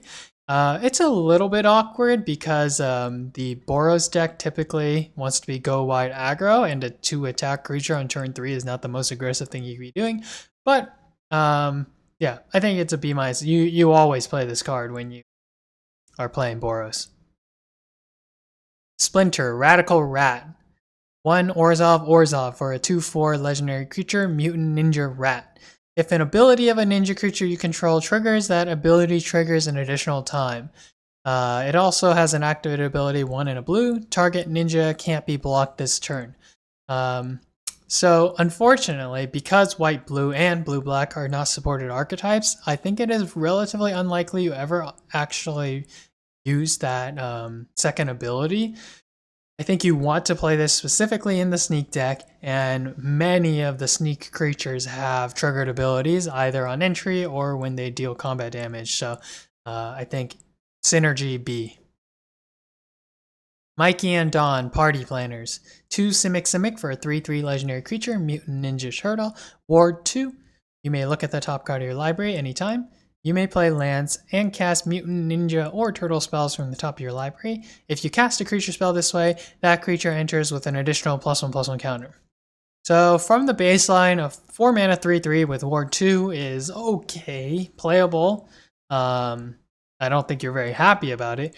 But if you are even able to play 1 card off the top, presumably on your next turn, let's say you play this on turn 4, and then on turn 5, you can either play a land that was on the top of your deck or cast a creature, then this is really, really good. B-. Alright, Dawn and Leo, Problem Solvers. This is 3 Azorius, 4/6 legendary creature, mutant ninja turtle with vigilance. At the beginning of your end step, exile up to 1 target artifact you control and up to 1 target creature you control, then return them to the battlefield under their owner's control. I rated this as a B+, which may seem a bit confusing since it is in the Azorius colors, but one difference compared to some of the other creatures we've seen is on turn 6, whether you are playing a blue 2-color deck or a white 2-color deck, it is likely you will have the 2 mana in order to play this. I think this contrasts with some of the earlier cards we saw where, let's say it cost Rakdos, or 1 Golgari, for example. It is highly likely in a 2-color deck that is not those 2 colors that on turn 2 or turn 3 respectively, you would be unable to cast those cards, which is a huge downside. I think if you can pretty easily get value from this, no matter what blue or white deck you end up playing. Again, likely this is not super good in the Orzhov deck. I don't think there's that many artifacts or creatures that you want to blink, but this is a solid B+. All right, Northwind Avatar. This is an interesting card. 2 blue, red for a 5/5 Dragon Spirit Avatar. It has flying. When this creature enters, if you cast it, you may put a card you own from outside the game into your hand. So for those who are not familiar, what does that line of text mean? Okay, so this means when you play it, when it enters, if you cast it, you can take any other card you drafted or opened in your sealed pool that was not in your deck and add it to your hand. So the reason this is an A-, look, I understand. 5 mana, 5/5 flying that draws you a card with some selection is really good. Probably an A. But the reason this is an A-, in my opinion, is because all of the good cards, with the exception of a couple sideboard ones, maybe it's game 1 and you end up needing one of your sideboard cards. So this helps you get it from, your draft pool. With some very minor exceptions, all of your good cards are in your deck. There are some times when you build your limited deck and you don't even have another playable spell from outside the game. Like you're playing all 23 or 24 cards of your 2 colors, let's say. And so what can you really even get?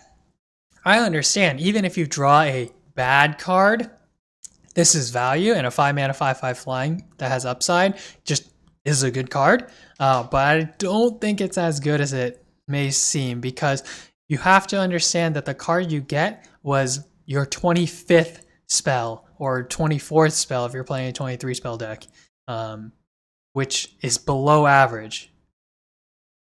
Okay, Krang and Shredder. I mentioned this card. This is 4 Dimir for a 6/7 Utrom Human Ninja. Whenever Krang and Shredder enter or attack, each opponent exiles cards from the top of their library until they exile a non-land card.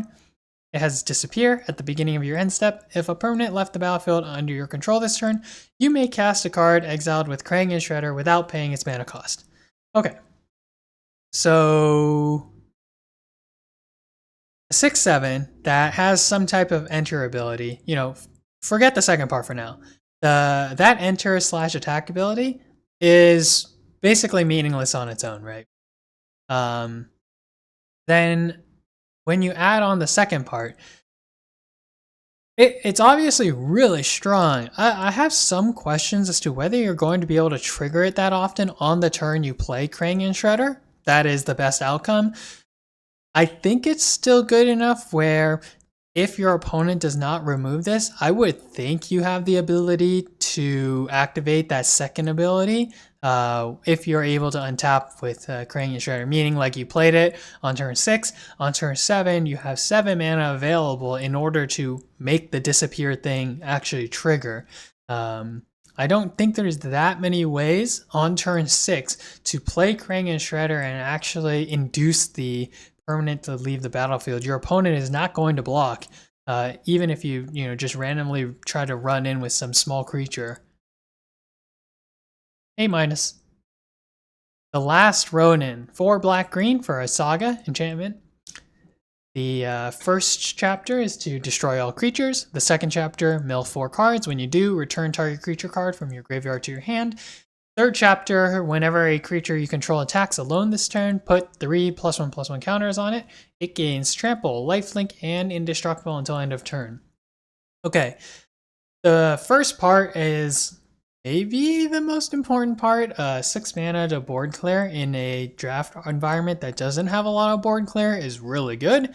This contrasts with Edge of Eternities, where there were like 8 cards that board wiped. The second ability is pretty standard stuff, return a creature to your hand. And then the third one, yeah, if that thing, if you get to the third chapter, you probably want that ability to trigger, meaning you will just, even if you have a wide board, you probably attack with only one thing. That is really strong, giving trample, 3 +1/+1 counters, and lifelink. It makes it almost impossible to block. Oh, and indestructible. A-. Raph and Mikey, Troublemakers. 5 Girl Gruul, 7/7 Legendary Mutant Ninja Turtle with Trample and Haste. Whenever Raph and Mikey attack, reveal cards from the top of your library until you reveal a creature card. Put that card onto the battlefield tapped and attacking, and the rest on the bottom of your library in a random order.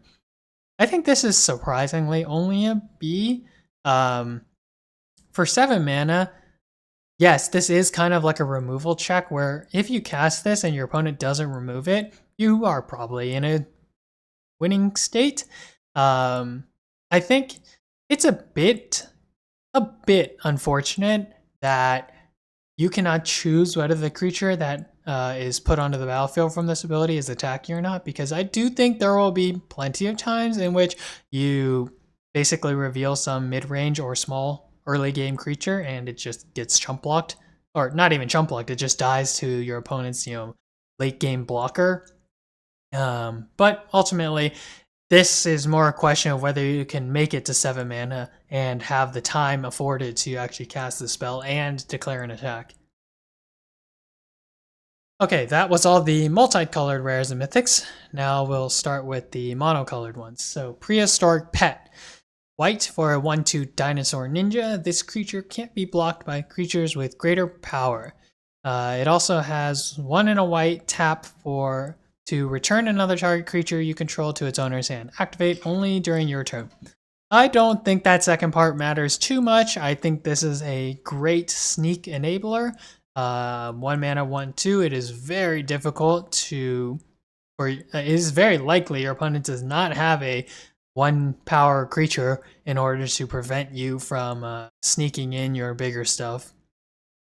Plus, one of my, as I've alluded to, one of the things that I'm relatively bearish about Sneak is you do lose value from returning higher mana value creatures that go through in order to sneak in your stuff. But because this thing only costs 1, there are many turns in which you can attack with this, sneak in something, and on your second main you can cast this again in order to continue the cycle. You're not losing that much value because this thing only costs 1 mana. Excellent white card. Okay, Leader's Talent. 1 and a white for an enchantment class. We talked about this before.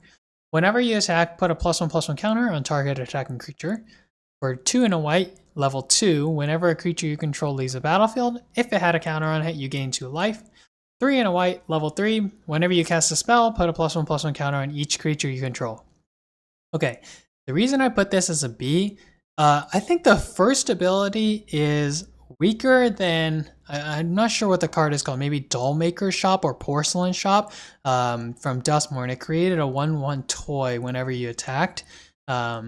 So this, I believe, is weaker.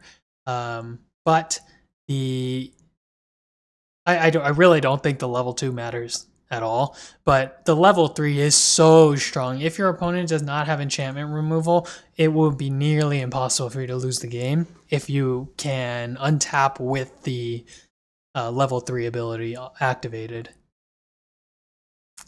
Leonardo Cutting Edge. This is 1 and a white for a 1/1 legendary mutant ninja turtle. It has Sneak for a white. Lifelink, whenever you gain life, put a +1/+1 counter on Leonardo. So compare this card to Ajani's Pridemate. That's a 2/2. This is a 1/1, but it comes with lifelink and the ability to sneak. I think this is a B, maybe even a B plus.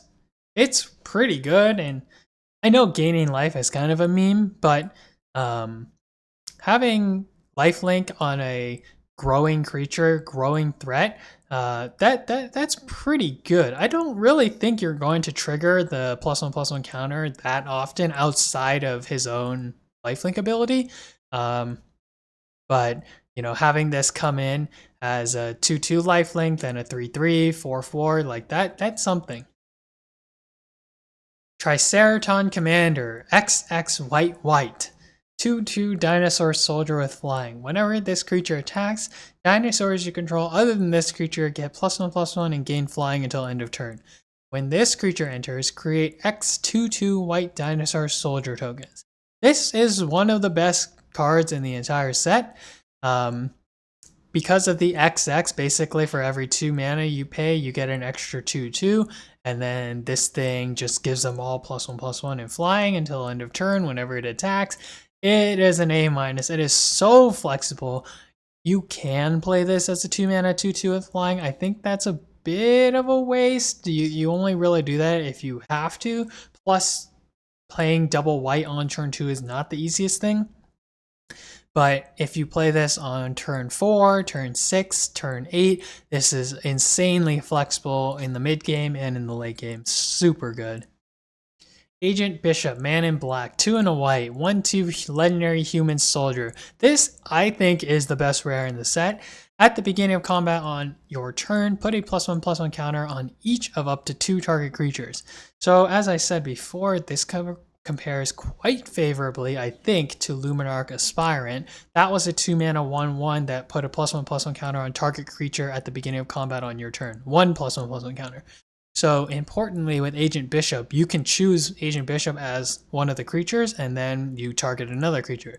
So I think the typical line, you play some 2-drop, let's say a 2 mana 2/3 on turn 2, then you cast Agent Bishop on turn 3, you put a +1/+1 counter on each of them, now you're attacking with a 3/4 and you have a 2/3, and this just gets out of control like nothing. You are getting a free nearly 2 mana ability every single turn on a 3-drop.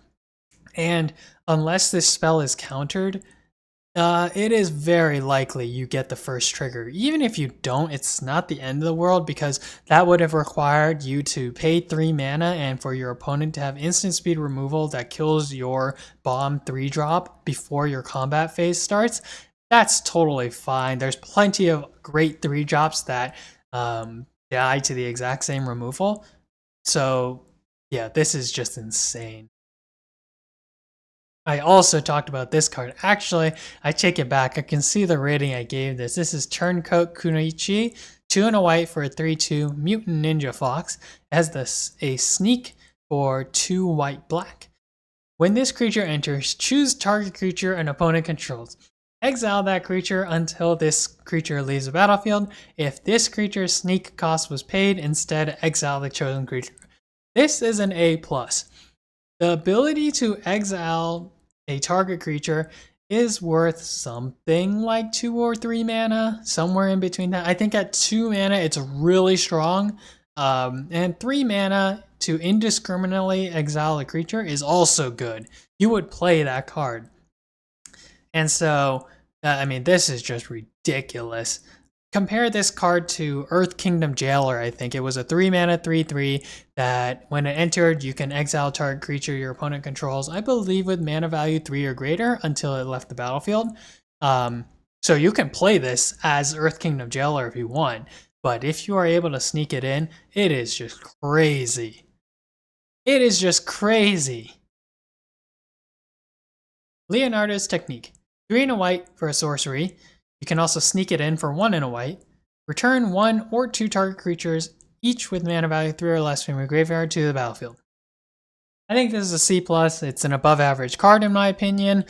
Hopefully, I think the main problem is when you get to turn 4, or when you get to turn 4, I'll say this part first.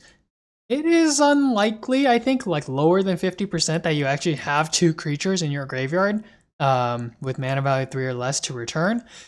And Oh, okay, I think it goes without saying that you cannot sneak this in on turn 2 with the thought of even getting one creature, most likely.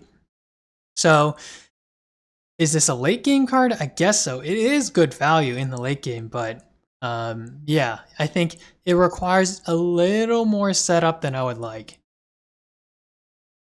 Leonardo, Sewer Samurai. 3 and a white for a 3/3 legendary Mutant Ninja Turtle Samurai. You can sneak him in for 2 white. I think it's a bit interesting. There's a number of cards where the mana value, of the mana value of the card and the like total mana required for the sneak are the same, but it's like slightly more difficult to sneak it in. I guess it has to be an alternative casting cost, so it couldn't be the same.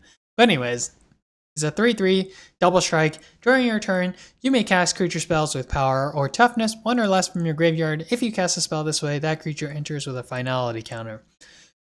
A 3/3 with double strike is reasonable, I think. It's not that good. I mean, compare like Jeskai Strike Master, that card was like really bad and it had prowess. But I just don't think you have that many 1 power or toughness creatures in your deck. I don't even think you want to put that many into your deck. And so, yeah, I think it's a B minus. It's great if you can pull it off once, but okay, Turtles Forever. This is a D. 3 and a white, instant. Search your library and or outside the game for exactly 4 legendary creature cards you own with different names, then reveal those cards. An opponent chooses 2 of them. Put the chosen cards into your hand and shuffle the rest into your library. Okay, so if you play this card, to be clear, I think you are always searching your library. I don't think you're going to have any legendary creatures like that aren't in your deck that you actually want to include for your opponent to choose from because they will be bad, I think. So I just don't think 4 mana to draw 2, like the worst 2 of 4 creatures is very strong. And if you don't have 4 legendary creatures, this is like really bad. Really, really bad.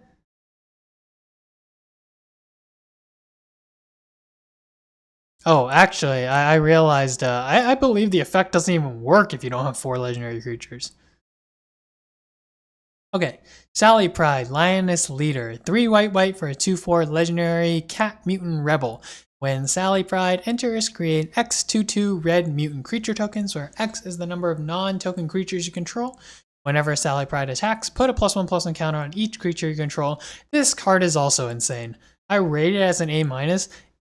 If you play this on an empty board, if you play this on an empty board, 5 mana 2/4, you get a 2/2. That is perfectly reasonable. That compares basically equally with Kyoshi Warriors, 4 mana for a 3/3 that summons a 1/1. If you have any creatures besides Sally Pride on board, this is like crazy. 5 mana 2/4 to summon 2 or 3 2/2s. Crazy. And yeah, if you even get 1 attack off, like that is the type of ability where if you untap with this on turn 6, you play creatures during your first main phase, which you typically shouldn't be doing, but you might just send in Sally Pride to her death, even if your opponent has a blocker, because it is really strong to give your whole board a +1/+1 counter. Okay, and now we're moving on to the blue cards. So first, Does Machines. Does Machines is a 1 and a blue for an enchantment class. When this class enters, mill 2 cards, draw 2 cards, then discard 2 cards. 1 and a blue for level 2. When this class becomes level 2, return up to 2 target artifact cards from your graveyard to your hand. Level 3, 4 and a blue. At the beginning of combat on your turn, put 3 +1/+1 counters on target artifact you control. If it isn't a creature, it becomes a 0/0 robot creature in addition to its other types. Okay, I think the main ways to evaluate these classes, first, let's say you never leveled it up. 2 mana to mill 2 cards, draw 2 cards, and then discard 2 cards. That's pretty bad. Yeah, that's not very good, especially in blue, which has the best card draw. So you have to get some value from the other ones. Now, luckily, I think you, in the right deck, this is a build around.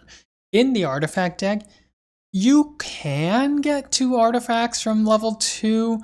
I don't think you're going to get 2 artifacts that are so impactful. Like maybe you get a creature and like one of those food things that has an enter ability, one of those food cards. That would probably be your baseline outcome. But you know, that's actually good value. 2 mana to return 2 relevant cards from your graveyard to your hand. And yeah, that level 3 ability is really strong to put 3+1/+1 counters on any artifact you control, and turns your non-creature artifacts into actual threats on the board. So it takes a lot of investment, but this, I think it could be worth the build around. All right, Donatello, Gadget Master, 2 and a blue for a 3/2 legendary Mutant Ninja Turtle. You can sneak him in for 1 and a blue. Whenever Donatello deals combat damage to a player, create a token that's a copy of target artifact you control. I think this is a C+. It's kind of a win more card. I think I don't rate it higher because blue is not really one of the sneak decks that is, you know, again in white-black. The other interesting thing, kind of the antithesis, is that because you're not playing the sneak deck, it may be easier to actually pull off the sneak because your opponent will not be expecting it. If you just start sending in creatures, hoping that they're unblocked. Anyways, I think most of the time you probably get like a food or a mutagen token from this, and sometimes you get like something insane, like an artifact creature. That would be really, really good. I don't think you want to pay the 2 and a blue for this. I think that's far too slow. Mondo Gecko, 1 blue for a 2/3 legendary lizard mutant. You can pay 1 and discard a card. Until end of turn, Mondo Gecko becomes the color of your choice and gains hexproof from that color. Whenever Mondo Gecko deals combat damage to a player, draw a card for each color among permanents you control. I only rate this as a C+. I'm not sure how often you're going to be able to go in with a 3 mana 2/3 on turn 4 and have it be unblocked. Like obviously your opponent is going to prevent this from occurring, because if you draw 1 or 2 cards from this, that is like a 10-20% change in win rate if you are able to pull that off on turn 4. So for a mythic, I don't know. I mean, this is basically like either removal check for your opponent, or you have to have removal to remove the thing that they were going to play on turn 4 when you attempt to attack with this. It's a shame it does not give protection from the color instead of it giving hexproof.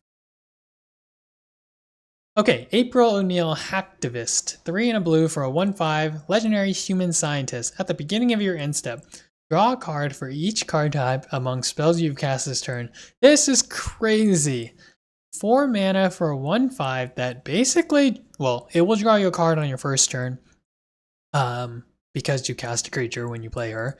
But drawing 1 card every turn, sometimes 2 cards, is so good. This is crazy. This may be the best blue card. Okay, Donatello, Mutant Mechanic. 3 and a blue for a 3/5 legendary Mutant Ninja Turtle. You can tap to put 3+1/+1 counters on target artifact you control. If it isn't a creature, it becomes a 0/0 robot creature in addition to its other types. Activate only as a sorcery. Whenever an artifact you control is put into a graveyard from the battlefield, if it had any counters on it, put those counters on up to 1 target artifact or creature you control. I think this is a B-. I think in basically every blue deck, you'll have an artifact in order to use that ability. A 4 mana 3/5 at a baseline is an okay stat line. Like that's a C-level card. And so I think you regularly want to be tapping this thing in order to put the 3+1/+1 counters. I think it's also maybe under the hood, or maybe what is it?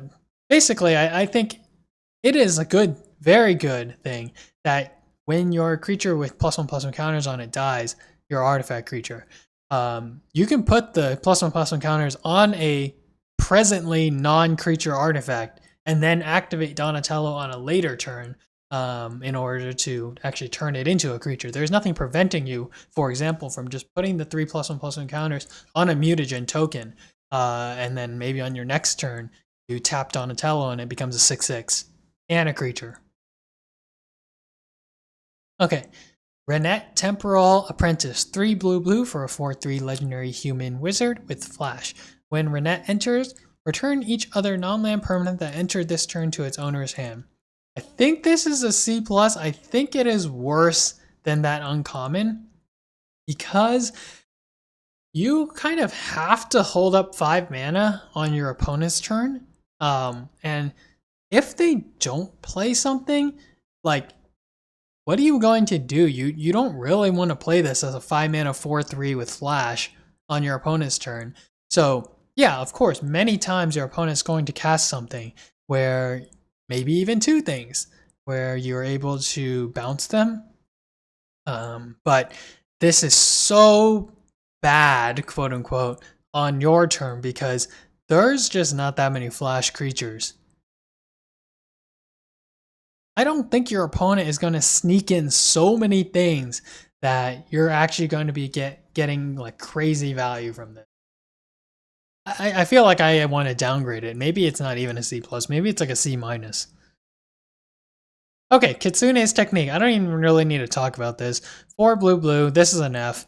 It's an instant. Target opponent mills half their library rounded up. You can also sneak it in for 2.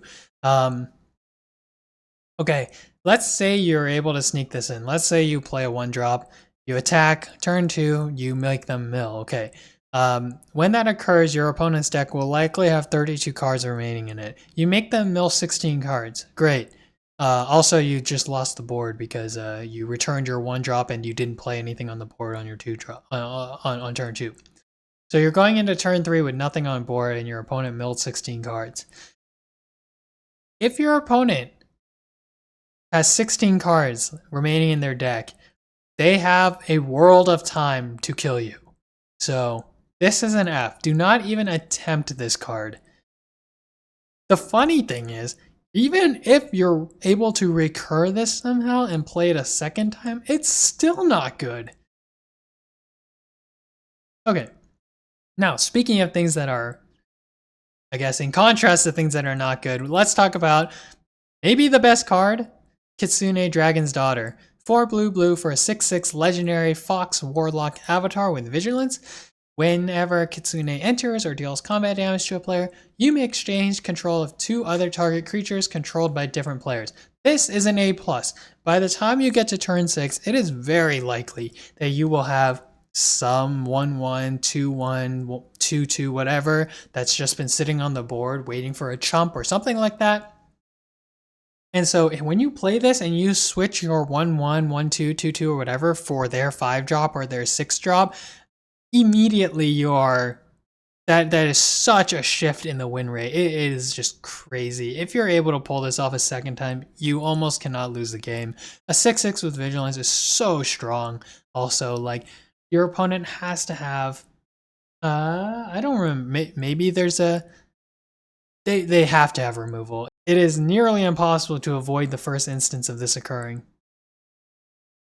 A+. Okay, Turtles in Time, this is enough. 5 blue sorcery. Return all creatures to their owner's hands.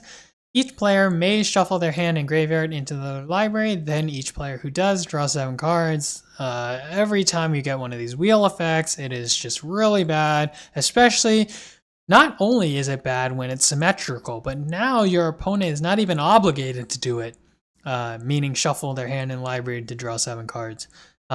This is so bad. Your opponent is going to have like the ability to start their with a fresh new hand and all their mana, and you're going to be tapped out with nothing on the board. This is so bad. Okay, Krang, Mastermind. 6 blue, 1/4. That's bad. Legendary Utrom Warrior.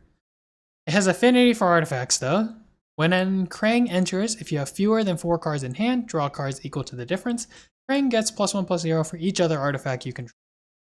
So let's just go down the list. I think clearly you're not paying 8 for this. I think clearly you're not paying 7 for this. It would be a 7 mana 2/4. I think, like, if this was a 6 mana 3/4 that drew you 2 cards, I think that's pretty reasonable. I mean, you can listen to what I said about the Shine Striker for Lorwyn Eclipse, but that is a good card. And so when you play this, I think many times in this part of the game, maybe you have 2 cards in hand. So if you are able to get this as a 6 mana 3/4 that draws you 2 cards, that is a great outcome. So anything above that, I think you really, really want to maximize the number of cards you're drawing with this, even more so than you want to reduce the cost. Like, it is better for you to pay 6 for this and get a 3/4 that draws you 2 cards than, for example, for you to pay 3 for this and have you have a 6/4 that doesn't draw you a card. The card draw is really important. B+. Great card in the art deck. And now we're on to the black cards. Rat King, Verminister, 1 and a black for a 1/1 legendary rat avatar. At the beginning of your end step, if a permanent left the battlefield under your control this turn, create a 1/1 black rat creature token and put a +1/+1 counter on the Rat King. I think this is a C-. I don't know how you actually get this thing to trigger this super often. Oh, and I didn't even read the other part. Tap and sacrifice 3 rats. Return target creature card and all other cards with the same name as that card from your graveyard to the battlefield. That's just not relevant. But okay, back to like the first part. You have to get it to trigger at least once. Even then, a 2 mana 1/1 that summons a 1/1, that required setup is not good. Because, you know, there's 2 mana 1/1s that summon a 1/1 that have flash, for example. So you need to get it twice, and I just don't know how you make that occur in the early game. Playing a 1 toughness, 1 power creature on turn 2 that doesn't summon you a 1/1 is such a loss of tempo. Super Shredder, 1 and a black for a 1/1 legendary mutant ninja human. It has menace. Whenever another permanent leaves the battlefield, put a +1/+1 counter on Super Shredder. I think this is a C. Again, I don't really know how you like abuse this triggered ability. With setup, maybe you end up with like a 2 mana 3/3 with menace ? But yeah, like this is just not that threatening on the board. And if you spend that much setup, especially like sacrificing your own permanents or making chump blocks that you shouldn't be blocking just to do this, like what do you get at the end? You get like some 6/6 with menace, and like it's gonna die to the same removal, and like if you attack at that point in the game, you're like you've sacrificed your permanents or whatever, or you know, chumped your creatures just to like pump this thing, and so they're just going to take 6. Okay. Madam Null, Power Broker. 2 and a black for a 1/3 legendary demon advisor with Death Touch. Whenever another creature you control enters, you may pay life equal to its power. If you do, put that many +1/+1 counters on it. Okay, I rated this as a B+. First of all, a 2 mana 1/3 with Death Touch is a perfectly reasonable card. I think that is a great blocker.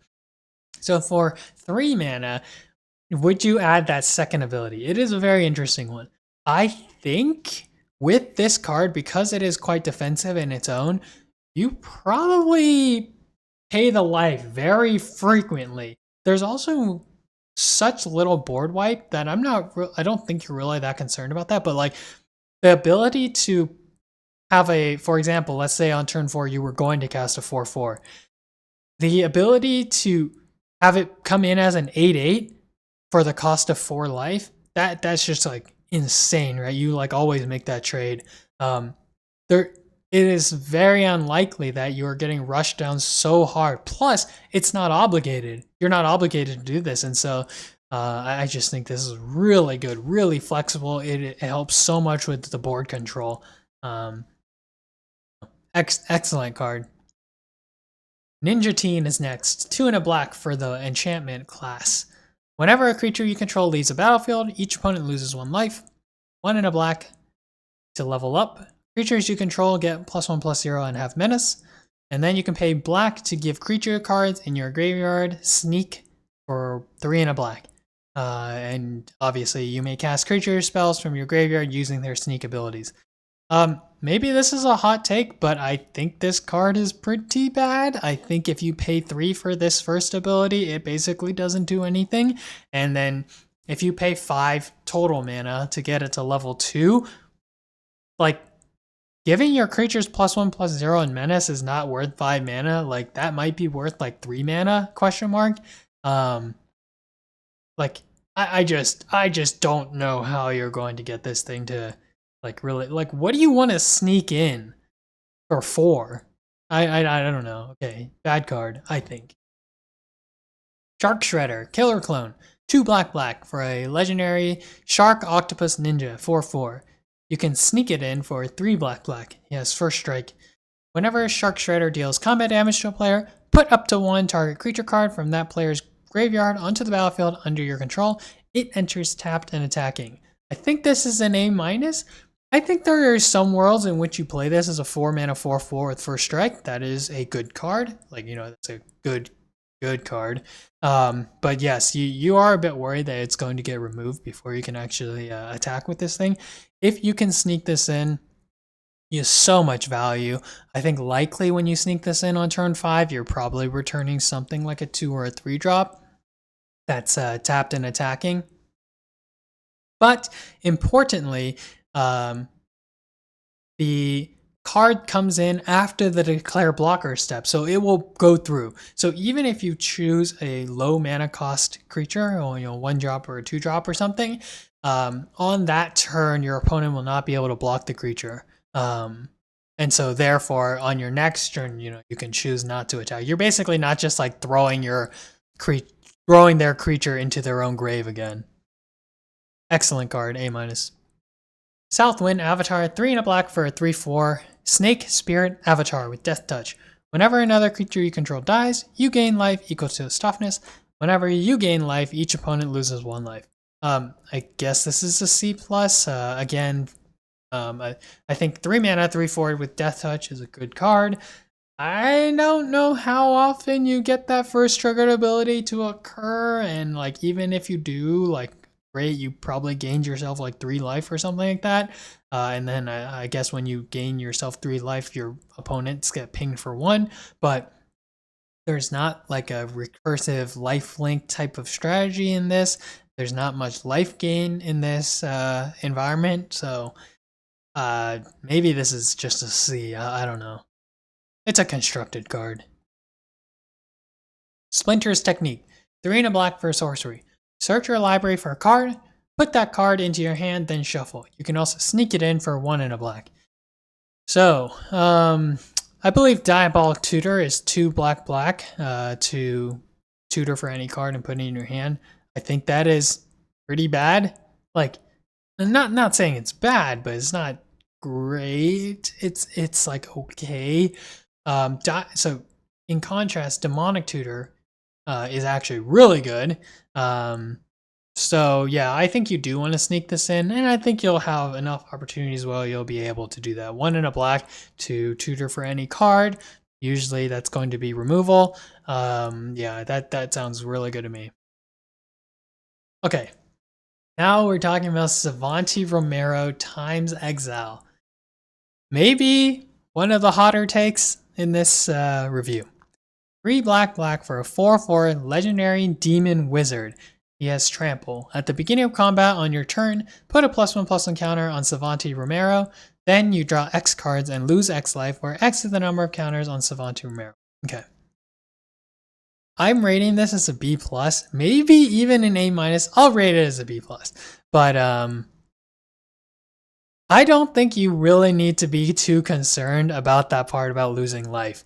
On your first turn, when you play this, you're going to lose 1 life and draw a card, and it'll be a 5/5 with trample going into your opponent's turn. Maybe your opponent removes it. If they don't, if they do, that was perfectly fine, right? You paid a 5/5, they remove one of your big threats, and you got to draw a card as like the compensation. But if you untap with this thing and you start attacking, now you have a 6/6 with trample that has now drawn you 3 cards for the price of 3 life. Like, that's really good. And then it's a 7/7 that draws you 3 more cards. Like, I think I'd be willing to draw 10 cards and lose 10 life over the course of 4 turns.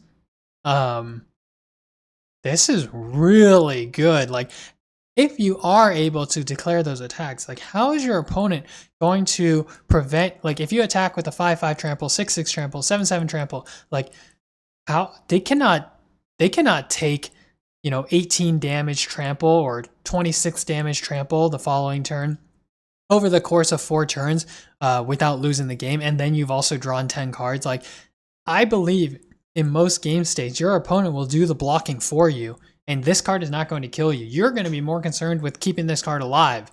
Yeah, really, really good card, I think. All right, then we have the Cloning of Shredder. 4 black. Exile target creature card from your graveyard. Create a token that's a copy of it, except it isn't legendary and is a mutant in addition to its other types. 2 and 3. Create a token that's a copy of a card exiled with this saga, except it isn't legendary and is a mutant in addition to its other types. Sorry. So, to be clear, Zombify, 3 and a black to reanimate one of your creatures. That is kind of below the curve of playability. Sorry. So, is paying an extra 2 mana to get 2 more copies over your turns 2 and 3 good? Yeah. I think a lot of the times you get a 4-drop from this, and paying 6 mana to get 3 4-drops over the next 3 turns, including this turn, that sounds really good to me.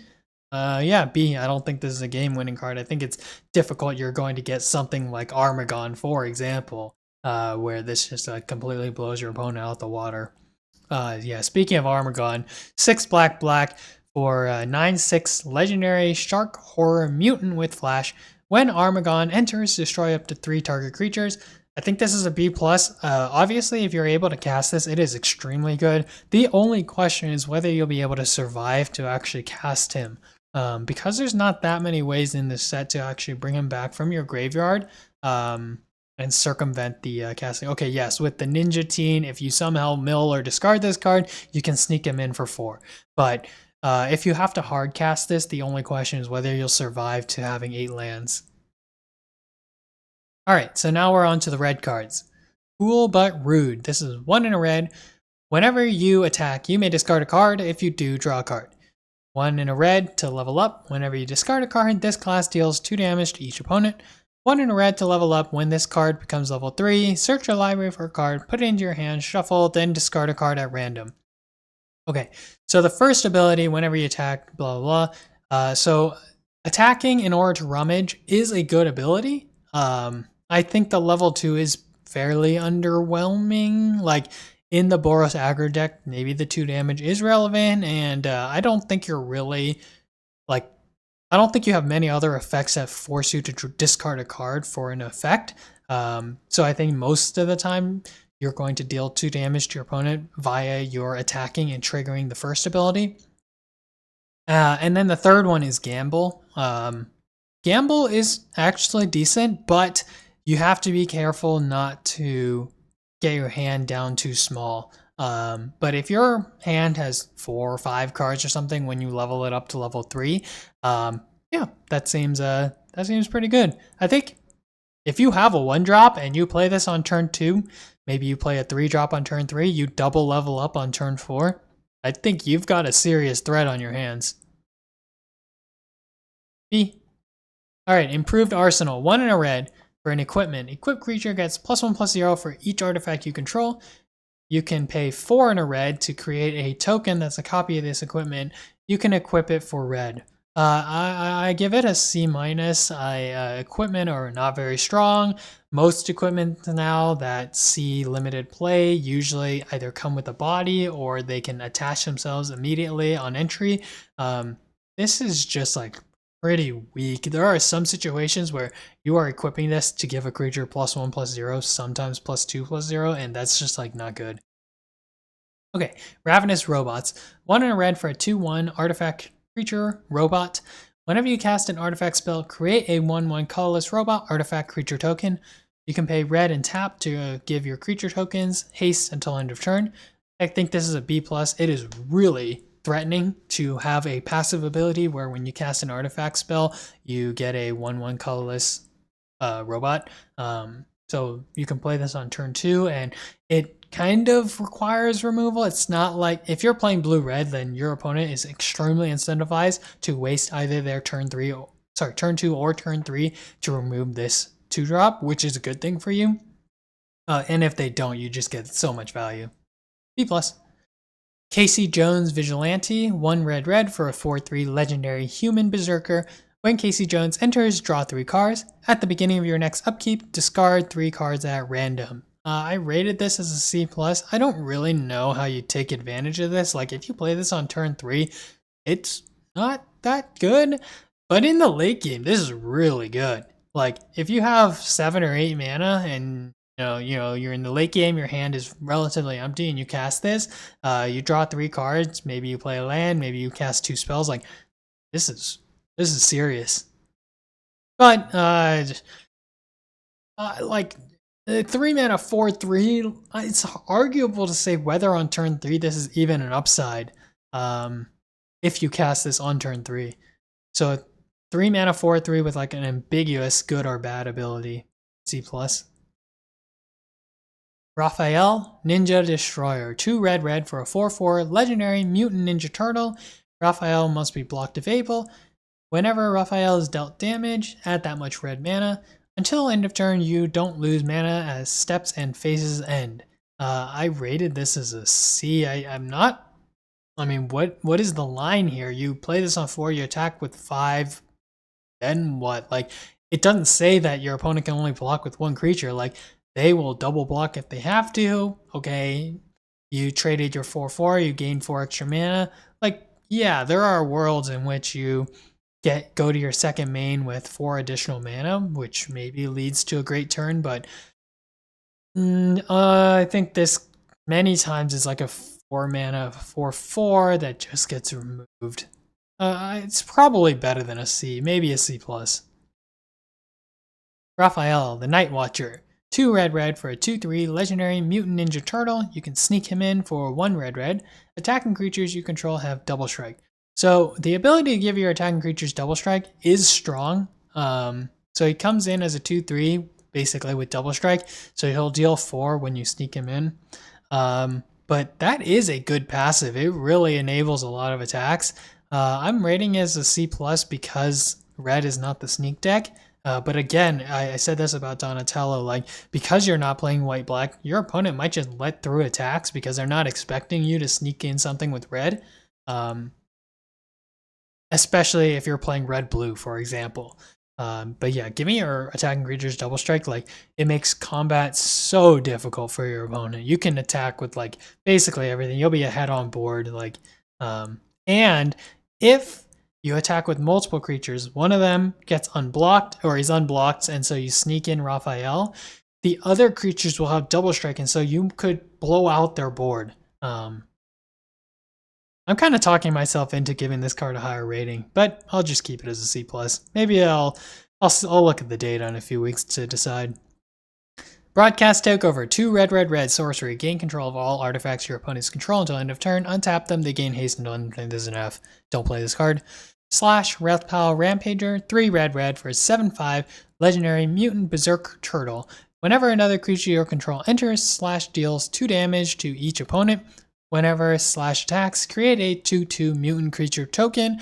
5 mana 7/5 that probably does nothing on the turn that you play it.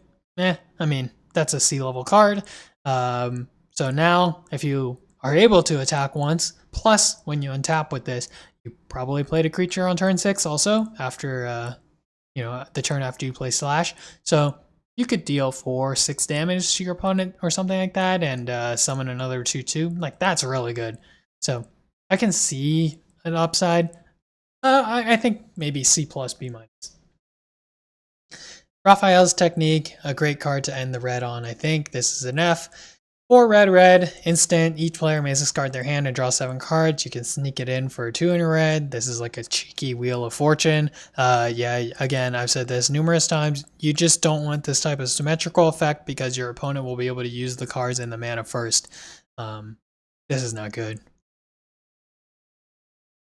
Also, it's not obligated. Again. Alright, Party Dude. Green for a class enchantment. When this class enters, each player creates a food token.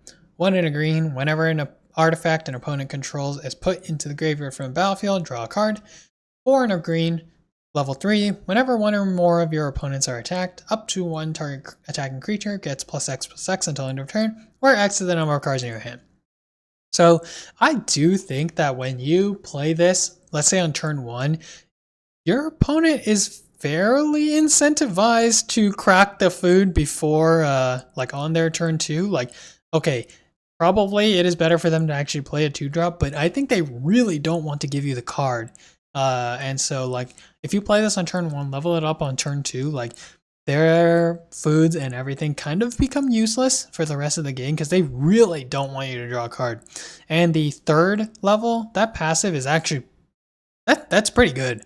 So I'm rating this as a C+, maybe a bit higher. Michelangelo, weirdness to 11. 1 in a green for a 1/1 legendary mutant ninja turtle. When Michelangelo enters, create a mutagen token. If one or more +1/+1 counters would be put on a creature you control, that many +1/+1/+1 counters are put on it instead. B-. You can play this as a 3 mana, effectively a 3/3 by just cracking the mutagen token onto Michelangelo. But maybe even better, you play this on turn 3 and give the 2-drop you played on the prior turn 2 +1/+1 counters, and then now all of a sudden you're attacking with a 5/4 or a 4/5 on turn 3. It's really strong. So B-. Mutagen Man, Living Ooze, X green for a 2/3 legendary ooze mutant. Trample, activate abilities of artifact tokens you control, cost 1 less to activate. When Mutagen Man enters, create X +1/+1 counters. So I think the interesting thing here is that your mutagen tokens become free to activate. So you can crack all of them and target your Mutagen Man on the turn you play it, meaning you can play him as a 2 mana 2/3, you can play it as a 3 mana 3/4, 4 mana 4/5 trample, or you can crack all of them to, buff the rest of your board. Let's say you cast him for 6, you've got a 6 mana 2/3 trample, 4 mutagen tokens, where basically you can spread 4 +1/+1 counters however you see fit. Very, very flexible card. I'm giving it a B+. Transdimensional Bovine is next. 2 in a green for a Ox Avatar, 0/4 flying, tap to add 2 mana of any one color. I think this is a C. It's a pretty unusual card. The art is also pretty unusual, but I don't really think you're looking to ramp 2 mana on turn 3, and not in this way either. It is better to play land ramp because it can't get removed. And in contrast to some artifacts where like you cannot tap this the turn you play it since it's a creature, obviously. So you're not getting that refund until your following turn. I think this is C. You have to be playing a pretty heavy deck for you to have enough things that you actually want to play a 6-drop on turn 4. There are many games in which you probably don't want that many 6-drops or 7-drops in your deck, and so you probably don't have one in your hand on turn 4. Okay, Turtle Power, 2 in a green for an enchantment with flash. Turtles you control get +2/+2. I think this is a surprising F because there just are not that many turtles in this set. Fewer than you might imagine. I'll put up a count of how many there are in each color. But when you look at it, you'll realize there's just not that many.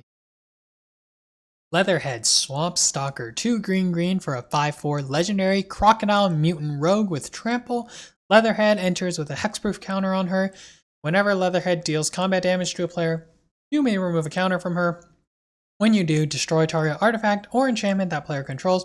This is a B+. 4 mana 5/4 trample hexproof is insane, and sometimes you get the extra value where like this card is insane or really strong even without that last triggered ability.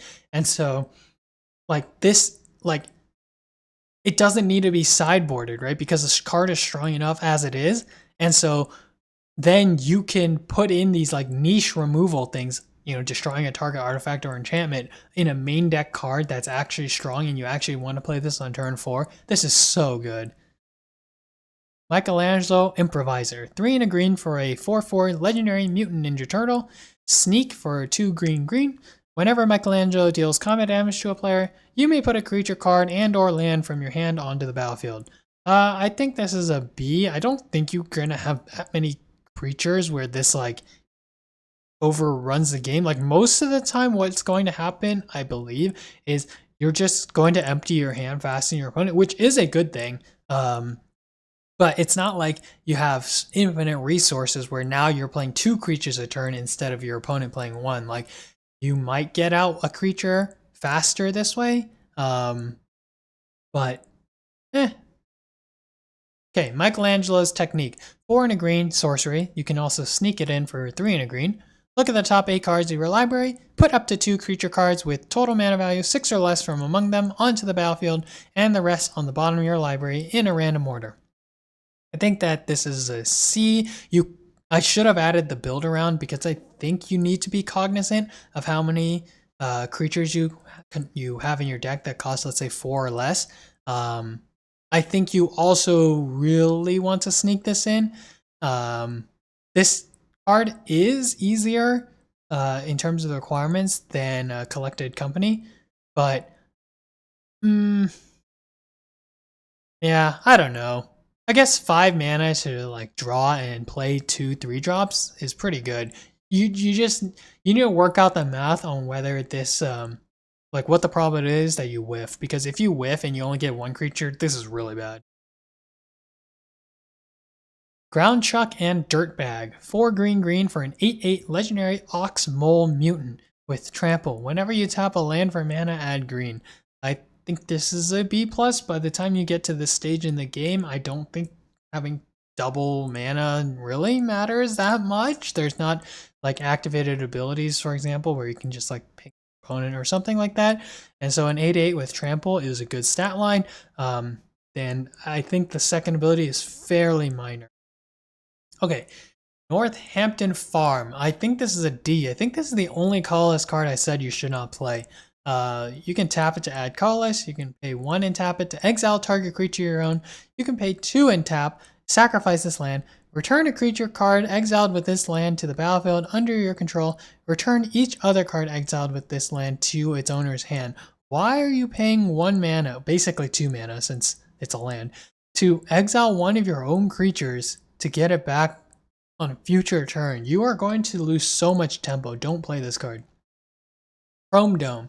2 mana for a 1/3 artifact creature, Robot Ninja. Other artifact creatures you control get +1/+0. You can pay 5 to create a token that's a copy of another target artifact you control. That token gains haste and you can sacrifice it at the beginning of your end step. I think this is a B-. The Lord ability to give other artifact creatures you control +1/+0 is decent. A 2 mana 1/3 that has this type of ability. So in the artifact deck, that is pretty good. Sometimes you get value from the activated ability for 5, but I don't think you're going to use it that much. Technodrome. 2 mana for a 3/3 artifact creature construct. It has reach and trample. This creature can't attack or block unless its power is 6 or greater. You can tap, sacrifice another artifact to draw a card, put a +1/+1 counter on this creature. So I think importantly, you can basically turn your mutagen tokens into like free by tapping this guy instead, and you get to draw a card. That's really strong. So unfortunately, because it comes in as a creature already, you know, not like a vehicle or something, like you cannot play this and immediately tap the effect, which I think is part of the reason I give it a C+. You cannot draw the card on the turn you play this. But nonetheless, in the right deck, like the mutagen tokens deck or the red-blue artifact deck, I think this is pretty strong. Alright, and now we've got the Ooze. This is a 2 mana legendary artifact. Whenever a creature you control with a +1/+1 counter on it leaves the battlefield, create a mutagen token for each +1/+1 counter on it. You can tap to exile a target card from a graveyard, create a mutagen token. Okay, so is the ability to change your +1/+1 counters into mutagen tokens a good thing? Yes. I think that the second ability to exile a target card from your graveyard, that is not going to be really used as a benefit. There's not that many cards that interact with the graveyard in this set, but obviously creating a Mutant token every turn is good. Can you afford to play this for 2 mana? I think you cannot play this on turn 2 and expect to have control of the board unless you play something on turn 1. I'm gonna rate this as a C+ simply because I believe it to be value for 2 mana, but I don't think you can actually cast it on turn 2. Okay, Turtle Van, 3 mana for a 4/4 artifact vehicle.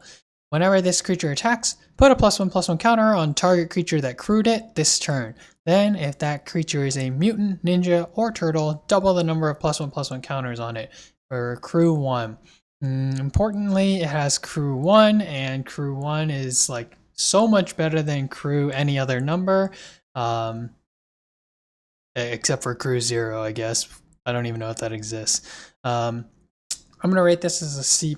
Vehicles are typically not that strong, but the crew 1 plus, I think you should be able to create a deck that has enough mutants, ninjas, or turtles. They'll actually be able to get the +1/+1 counter on it. Actually, I guess 2 or more +1/+1 counters on it each time. So yeah, I think this is a fairly good card, and as usual, when you're behind on the board, it can be challenging to actually implement the vehicles to their fullest ability. Oh, and also it's a bit sad that you cannot get the +1/+1 counter when you block with Turtle Van.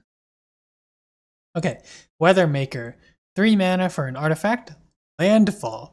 Whenever a land you control enters, put a charge counter on this artifact. You can tap it to add 1 mana of any color. You can tap and remove 2 charge counters from this artifact to add 2 colorless. Tap and remove 3 charge counters from this artifact, and it deals 3 damage to any target. So typically, in most sets, the Manalith type cards, 3 mana to tap for any color, they're just a little bit too weak. This happened, for example, with Bender's Waterskin. But I would expect that most of the time in Limited, you want to use the third ability when you get the charge counters, because being able to deal 3 damage at instant speed, and you can just like hold this thread of activation on a body or an artifact that is not easily removed is really strong. This is slow, but I'll give it an above average grade. Okay, Krang Utrom Warlord. This is a 9 mana, 9/9, flying, trample, indestructible, and haste. Other artifact creatures you control have flying, trample, indestructible, and haste. You may be wondering why I gave this card a C-. I think that is almost entirely because you have to survive to turn 9 to actually play this. Actually, probably further than turn 9 since your deck doesn't have so many lands and you're not playing ramp, like maybe like turn 10 or 11 or 12. Well, I don't think you should significantly change your deck's strategy just to be able to survive into the late game, just to play this card. I mean, obviously attacking for 9 on the turn you play this, giving it flying, trample, and destructible haste, like that is really strong, but you're not going to have that many artifact creatures. Like, it's not like you cast this, it resolves, and you win the game. The other problem is it can be countered and it can be exiled. And you have to survive. So I'm giving it a C- because I think most of the times it would be a mistake to play this card in your deck. Alright, and now to share some final thoughts on the Limited format. So first, Orzhov has a solid game plan from start to finish, playing creatures, attacking, getting the sneaks out when you're able to, which leads me to believe that it is the best color pair at a baseline. But Izzet can overtake it when you have the right removal and the artifact setup. There's many cards that pay you off for having artifacts on the battlefield or in the graveyard, and so with the right combination, I think the best Izzet decks may be better. There's only one counter spell to be wary of, which is Ooze Spill.